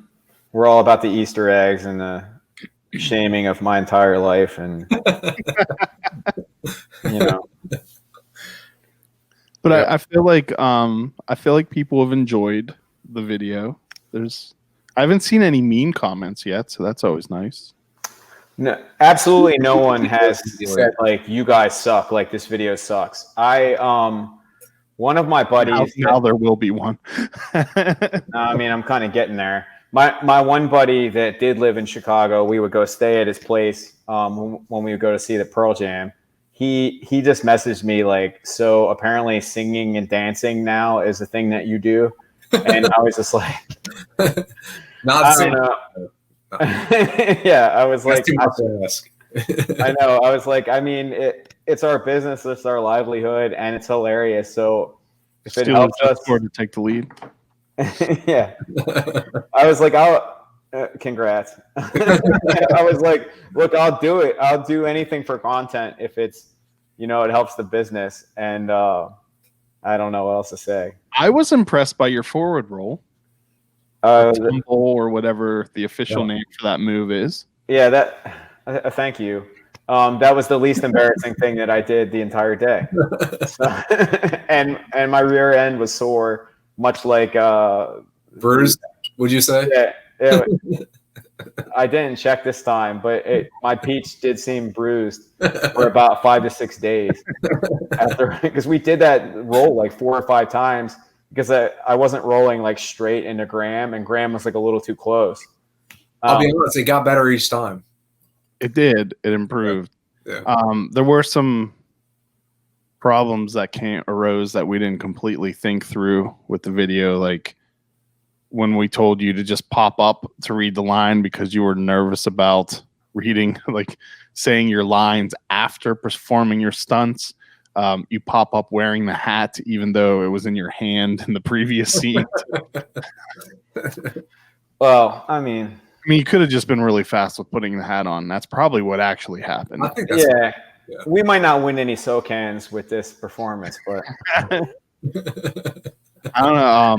Jim is petitioning for a Tony. I don't know that you can get one. So, tell him to send it in. This might put them over the edge. If they were like, we're kind of wondering, this might do it. Although I think what you should do, there's that it's like craft beer marketing awards or something like that. Duclaw won something from it this past year for their unicorn farts thing.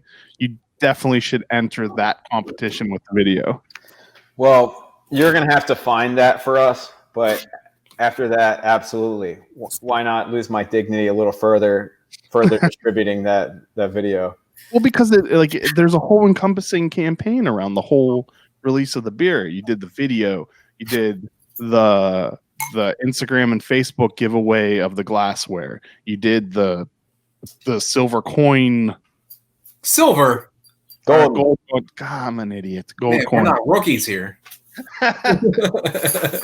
Go straight for the gold, even though it might be wooden tokens spray painted with gold that Yeah. We really did never explain that though. That like we have like these little like golden tokens that go Oh, there's under a- the there's four. a picture.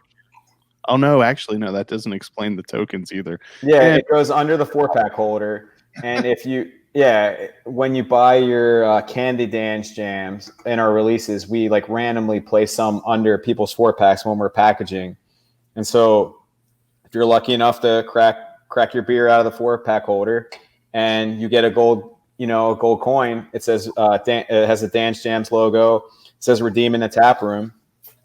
You hit us up and we'll figure out how to get you your prize. We'll get you your prize. We'll get you some free beer to take with you. We'll also don't give away beer. Yeah, well, we don't actually give away beer, but No, we give them a nice prize. theoretically, So don't necessarily attribute that to the next two Dance Jams because they probably won't be the candy version. But the 4 coming out for Halloween will be all 4 candy versions, and all of the candy versions will have these golden tokens. What can you say what the next release is? We don't need to go too forward into the future, but what's the next version of Dan's Jams? Dan, I think we're comfortable saying it. Yeah, I have a document because I forget this too often. Well, I'll say it's strawberry, banana, kiwi is one version. It's smoothie based, and then a rainbow sherbet based, which I'm personally very excited for because vanilla chocolate's pretty good, but I lean towards the sherbets myself. I'm a little bit sweeter edge. See, I always thought of sherbets being less sweet. Than chocolate? I don't know. Oh, I don't know. Well, where do we go from here? Lost in a loop. We both seem very unsure of our opinions here. I don't know. Strike that. I have no opinion. And then So remove that from this conversation. That's fine. our Halloween candy jams, the quad release. We're planning. I guess if we can't plan it right, I'll just leave it at that. Sour Patch Kids, Skittles, Pink Yellow Starburst, and Swedish Fish. So will that be a combo, or is it going to be like Geeks where there's 2 different ones? A lot of discussion. No, it's going to be 4 different ones, and you should buy all 4 if you want. He's talking about the pink yellow, like the thing. Yeah. Oh, that was going to be a mix, but we might. Yeah, that depends on a lot of things. Yeah, basically our sources and our inspirations. Mm-hmm. I don't understand why they even make yellow Starburst. You know, Lindsay said the same thing. Dan and Jordan, I feel like, came in hot with the pink and yellow. I'm okay with all of the colors because I generally just crush sweet candy. I just like all of them, except for runts, banana runts, no good. Besides that, I can eat pretty much any candy. Lindsay yesterday told me, she was like, "Why yellow Starburst? Nobody likes those." So. Well, I agree, but if yellow was mixed with the pink, so you're basically at like a strawberry lemon, and like that's interesting, right? Like lemon on its own. So I agree with that. Yeah, fair. Yeah, and I don't even like candy. That's the most ironic part of the Candy Dan. That's why it's perfect. Candy Dan doesn't even like candy. He just has a candy factory because he's self-loathing. And loves to drink sours. Yeah, loves them. Can you sing about how you like to make your jams taste good? I like how you sing good. I should. Someone pull up the lyrics. I saw it. It's still on my desk, and it like just haunts me. Like I haven't cleared it off, and it just sits there under my keyboard, and I just look at it and shake my head. I wonder how hard it is to submit a song to iTunes.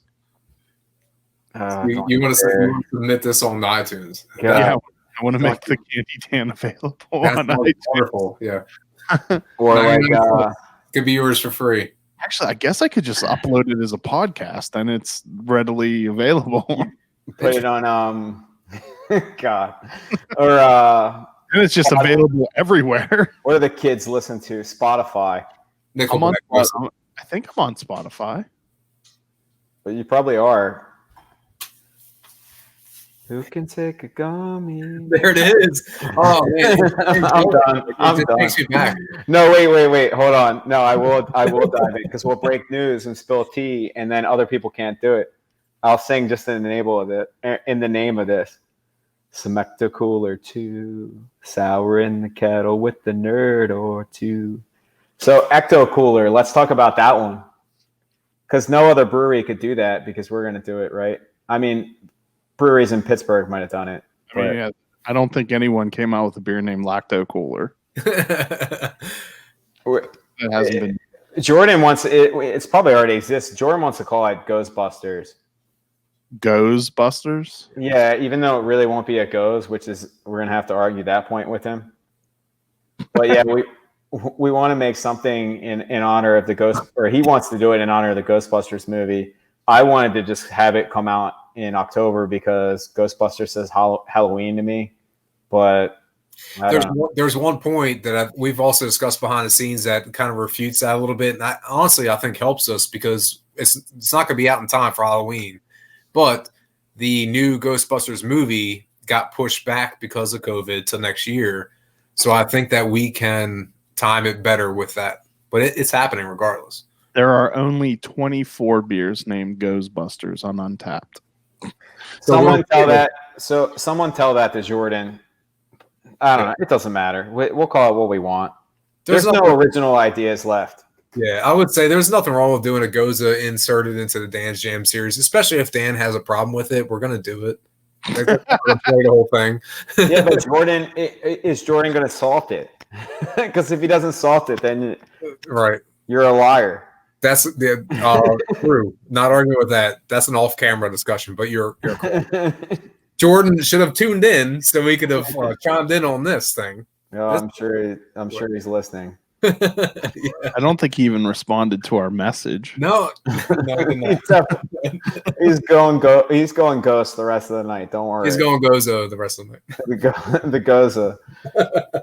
Yeah, he hasn't even looked at it. Yeah. There's ways you can look at it without looking at it. You know what I'm saying? I didn't know that. Yeah, you definitely can. Like I looked at yours, but I haven't looked at yours. So what are we talking about? His message. Oh, what are you talking about, Nick? Not sure. Being insensitive. Nickelback.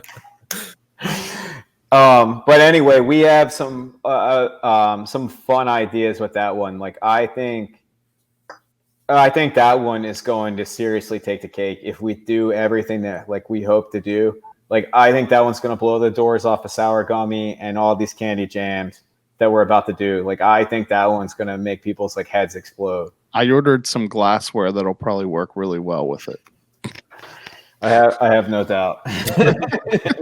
You can have all of the full tilt, whatever we're calling it.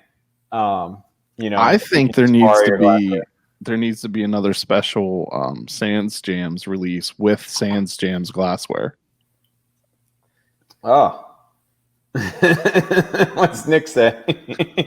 I think this is a very biased opinion. Maybe I can't rule it out either. Like I mean, I look good on glassware. Let me see you do that live. Do what live? That make my hand turn on fire and shoot a hop out of it. Yeah. That, for the people listening, that I was showing the glassware from the Super Hype Bros 2.0 release, which has got like something that resembles Street Fighters. Very much resembles Street Fighters. Probably, and you can tell that Philip Pilgrim did the artwork because I have a skunk beard. Yeah, I like how he caricaturizes people, and like that's your thing. You got that stripe down the middle. Yeah, which I noticed when I was shaving this morning. It's starting to happen to my beard. Nice. I mean, my mustache too. Nice. Like but only in the middle. So I'm gonna have a stripe that goes up the center of my beard, down my mustache. That's strong. I like. Yeah, I think it's going straight down the chest next. Heads up. It's kind of ridiculous. I remember like so the first one he did. I don't know if I have any easily to get to. I do right behind me.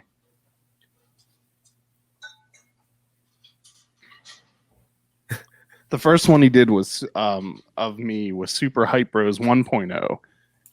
And that one was when Tony, the owner of Saints Row, was Mario, and I was Luigi. So I got the glassware. I'm all excited about it because I think it's awesome that I'm on glassware. Yeah. And I bring it home. I show it to my family. My oldest daughter looks at it and she's like, "Oh, why are you Luigi?" Oh. and then my wife looks at it and she goes, "Oh man, that's cold." Like, what are you talking about? She's like, "Your beard." Like, all right, fine. No one else here is impressed by anything. I think that's just the American life is getting mocked by your family. Yeah. And like you're the dad, so like you get mocked to no end. Like that's just what happened. That's also the theme of Dan's Jams, which brings us here. Mockery. Yeah, mockery. The satire is that's what keeps us going through all the shit that's going out there. Let's make fun of each other and love each other at the same time. Right. Was that too deep for you, Dan? No, I don't know. Mock Dan. Don't get upset about any. I don't know. I don't know where I'm going with this. I'm not talking about most. No, I'm saying just mock me. Just mocking Dan. Yeah. Don't hate one another. Hate me. Focus all of your negative energy and mockery to Dan. That's right. Yeah, I can take it. It's That should almost be another Cobra Kai dojo. Yeah. Just focusing on your mockery on Dan. Mm-hmm. I thought about signing my 5-year-old up for jujitsu. You got inspired by Cobra Kai, and she's insane. Okay. So I feel like she would end up like she would be the perfect Cobra Kai disciple. So directly to Cobra Kai, there's no other like. What do you mean? But I didn't. You're not going for any alternate dojos, just straight Cobra Kai. Like, yeah. Oh, I mean that's where she falls in line with. Okay. She's legitimately nuts. Mm. She's decided that she's a cheetah, and her name is Uma now. Okay. And she has introduced herself to people as Uma. Okay. Okay. And she decided she's a cheetah because she was built for speed. I respect that. Is she fast? Yeah, she's actually pretty fast. Okay. Well, good then.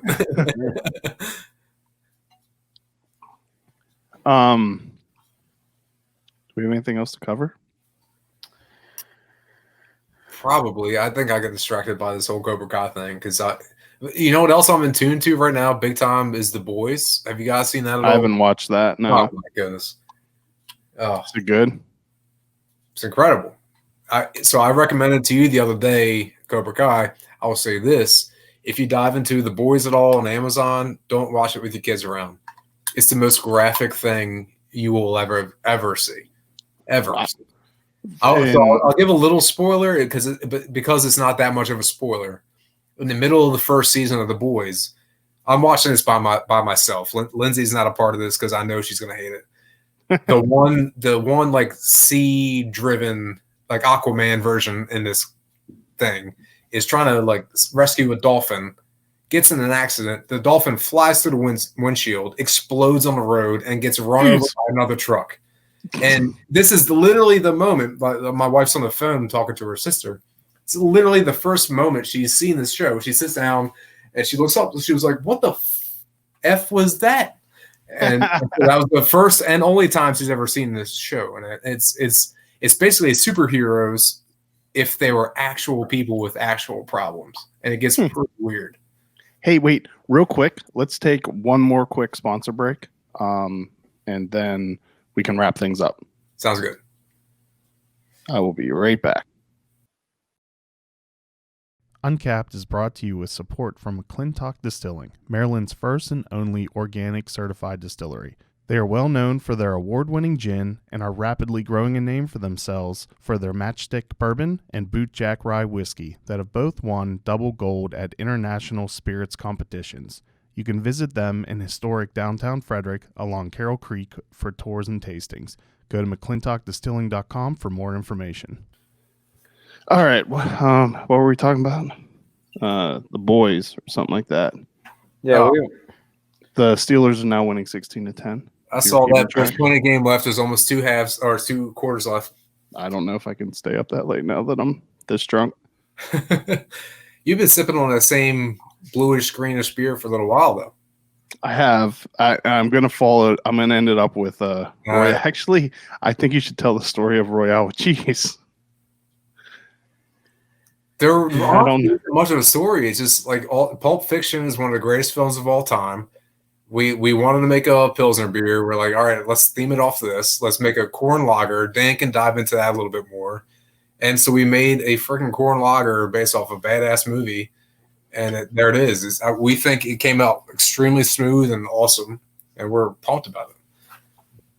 I think it turned out great. We were this is what we were drinking during the canning of Sans Jams. It was awesome.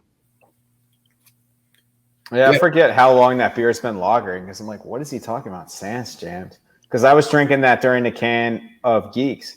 It was like 2 months. Yeah. 2 months out there. It was sitting there forever. He said that, and I'm like, what is Chris talking about? Yeah. But it was hilarious. Like Jordan, so like Pulp Fiction's awesome. I mean, everyone loves Pulp Fiction as long as you don't mind vulgarity. Like the people sitting behind you in that play, but there he is. Sand, I'll live. I'll give the play-by-play. Chris is pouring a Royale with cheese straight into his original Super Hype Bros glass. a little pour by a little pour. It's beautiful looking. And I can see Sans' skunk beard right front and center. This glass is not beer clean, though. I would be mocked for that if I took a photo. Yeah, we're not worried about that. But yeah, I remember Jordan telling me about this. We're like, okay, he wants to make a corn lager.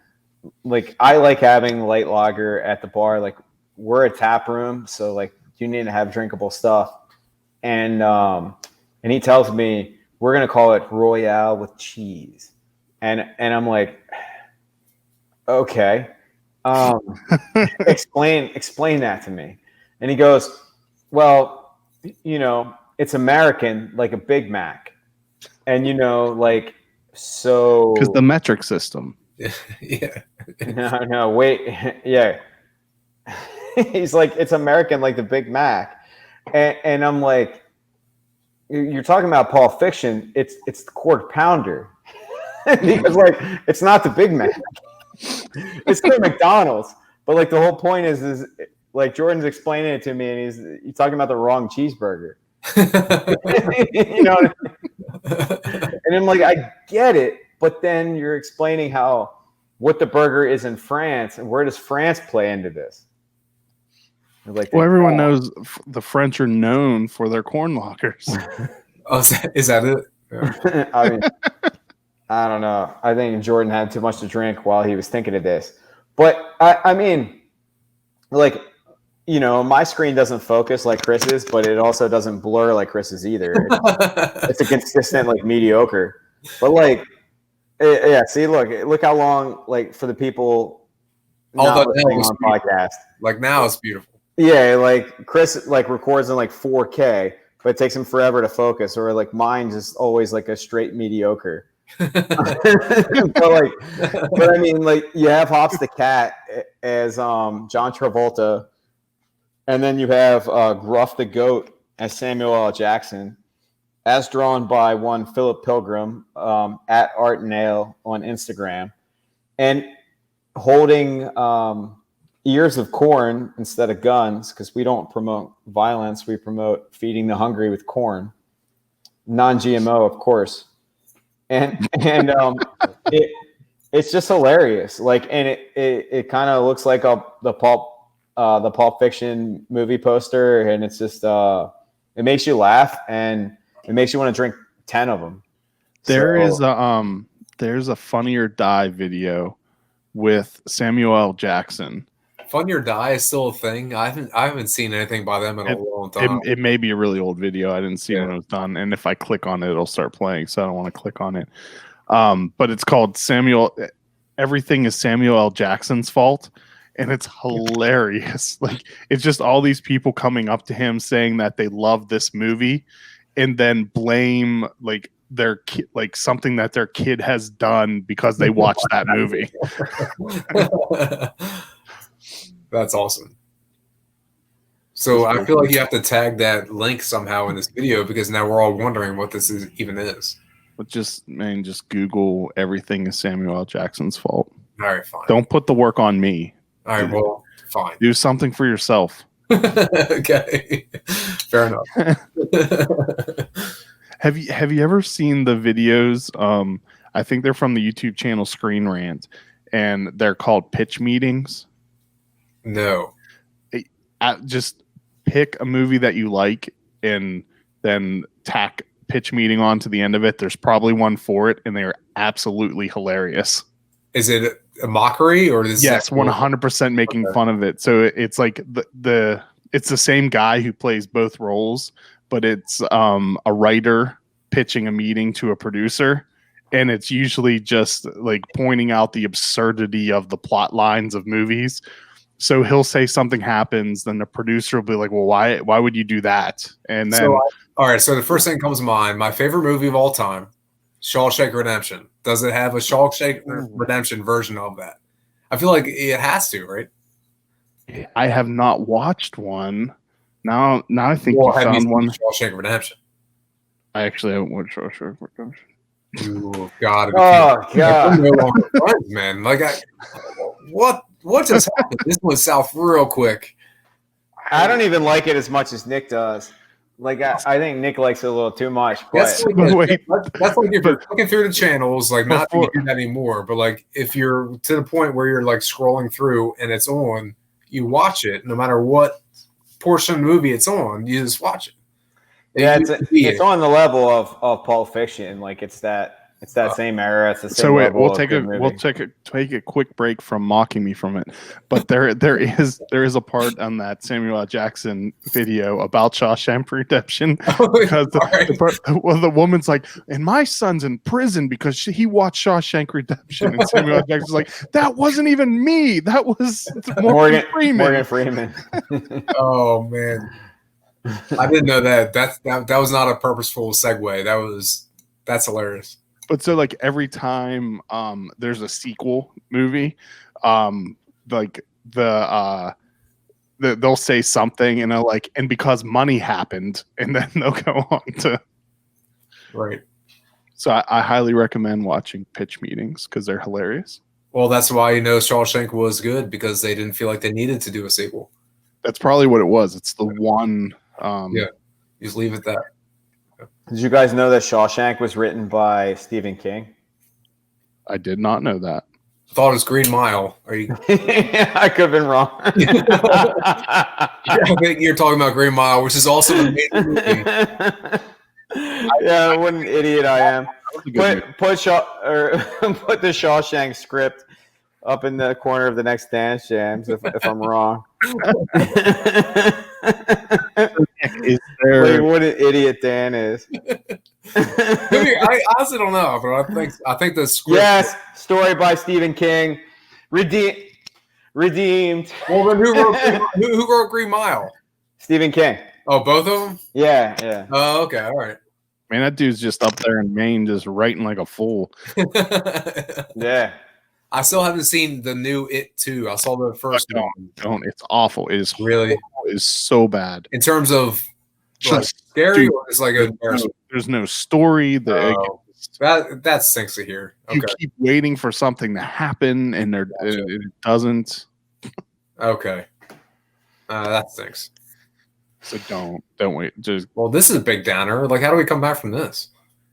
We make candy jams. We make Candy Dan Can too. I mean, there are like 3 or 4 more verses of the song that we can have him write. So God.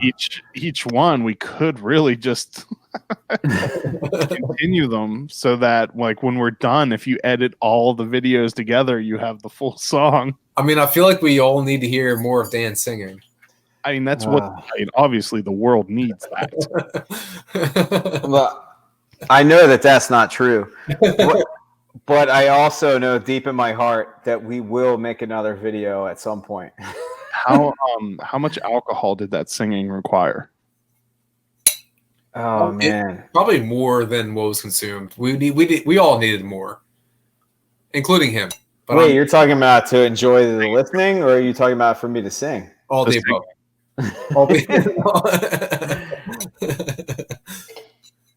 I was telling my wife that like I had a couple of drinks to not be nervous and feel like an idiot in a Willy Wonka costume out on York Road. On York Road, yeah. While people like sat and wait for a bus, and I'm sitting there in a purple. Can I just point out how amazing it sounded, even though we were standing along a busy road? You guys did wonderful with your voice capture. It was very nice. Voice quality was impeccable. Yeah, you can't tell, but which makes me seem like even like less of an actor because it's like. I mean, it wasn't cringy or awkward at all. Don't worry. Not a single time. Yeah. I watched it back, and I'm just like. I'm not like during when I'm announcing the contest, like I don't smile like at all, which like I know like I can be accused of being like too serious and not liking certain kinds of beers and having to have an entire beer series named after me being a stick in the mud. But like I don't know. I guess I needed one of you guys to be like, "Yo, dude, chill out and just smile. Like, who cares?" But it doesn't matter. Jordan probably loves it. He just wanted to be like the Dan. So one of my who loved it? I don't know. Some guy that came up with all the ideas and wasn't there for the filming of the video, and then is not here for this interview tonight. Like, what's going on there? I don't know. He hasn't replied to us. Yeah, I told him to join. I mean, we're gonna drag this out until we're at a 1 hour and 58 minutes now. We're in a hunger strike. We're gonna outlast him, not joining. He did reply a couple minutes ago and said he was grocery shopping, so I'm not sure. That's worse than like I'm washing my hair. Yeah. I'm sorry, my refrigerator magnets needed to be rearranged. I've been putting it off for too long. Oh, God.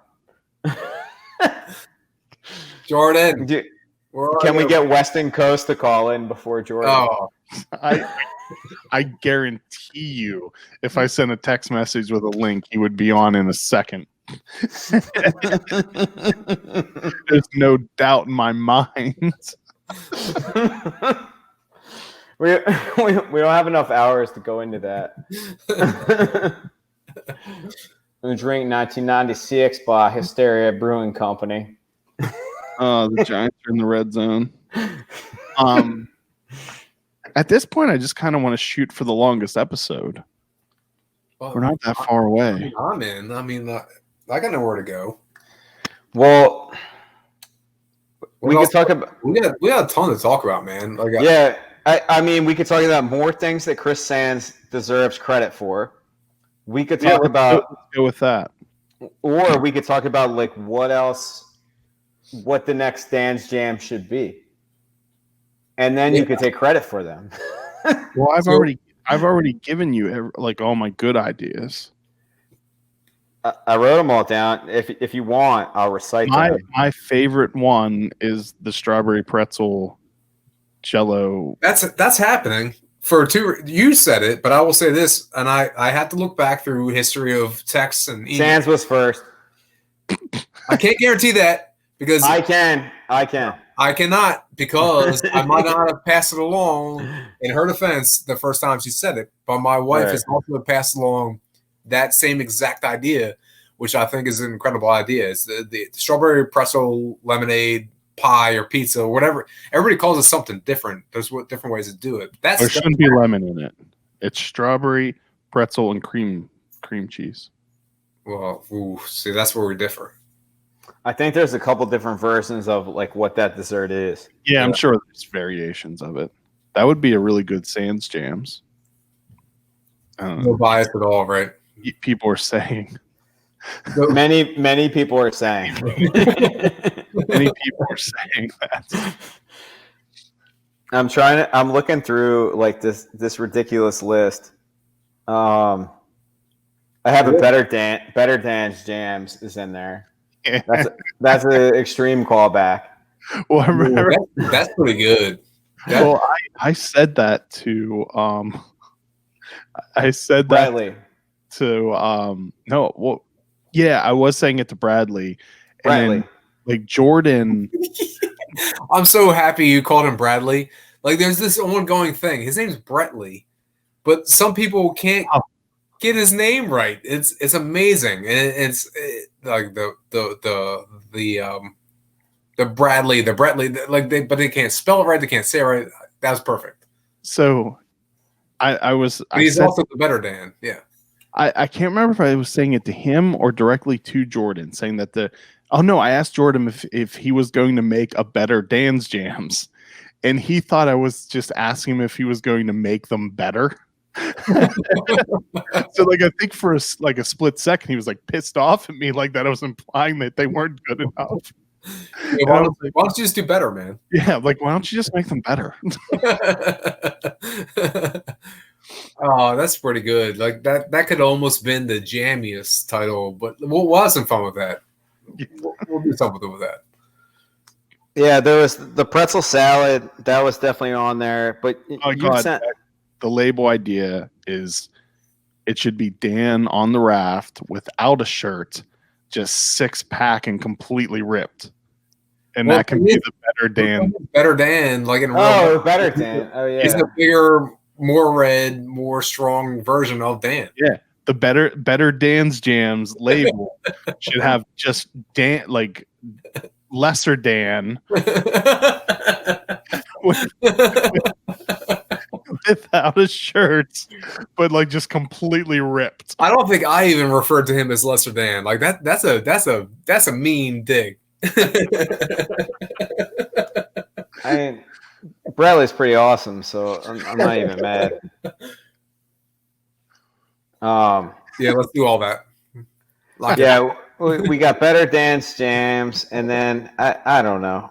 We'll hit all these, but. Yeah, so I gotta jump off this apparently as it turns out. So I don't think we're gonna break the record. Oh, you didn't even break Eno's time. Uh-oh. Are you serious? Well, it doesn't matter. I gotta go. You're being back. It's back to school night in the Century High School District, and apparently I'm in trouble. So love the COVID life. All right. Oh, I guess I'll get to go watch the rest of the Steeler game then. It's probably gonna suck for you. Wait, Jordan just said he can join in now. You're not serious at all. That's never gonna happen. We need to hack his phone for that to happen. Yeah, we got to team in with Leo on this one. We gotta sniper her in somehow. We'll make it happen. I should just send the link to her. Yep. Yeah, that actually would have been really easy. Actually, like next time, this is gonna happen. Well, I mean, you guys could do it right now and then just cut me off and then just like Periscope Jordan. Won't be weird at all. It's We're over 2 hours. Let's make it happen next time. It's probably best that I just stop now. Or yeah. We'll do. I think the next time there's a big release, we do a live stream, like I told you, and then that one we could just bore people live. How about the Halloween candy jams? Yeah, we'll have a Halloween party. Everyone shows up in costume. Yep. Maybe you get a mic that you don't have to. Yeah, you can come up with Kevin Smith. I mean, it'll take a lot of work. I have one of his jerseys upstairs. Kevin Smith once retweeted a photo of me dressed as him. It's amazing. No, yeah, I saw that. It was awesome. Yeah, I'm in for that, or like whatever else we come up for. But like, I can't wait. And you just need to drop more episodes, Chris. So I don't know if I need to just start strong arming people into recording episodes with you, because I got a lot of grass to cut and I need to listen to some stuff. Well, so the make it happen. Well, I mean, you have over 2 hours of content right now to listen to. Yeah, but I'll get it. I mean, if Candy Dan's Jams is any indication, I'll get annoyed with myself really quickly. All right, gentlemen. Yeah. Thank you for joining me. Thank you so much. Thank you for making me a part of the fun. I loved Sans Jams. I thoroughly enjoyed being a part behind the scenes of Meet the Candy Dan, which is destined to win some sort of award. Don't forget to send me like the link for all that stuff. We'll send it in and shame myself. And thank you everyone for watching and listening. Cheers. Cheers. Bye.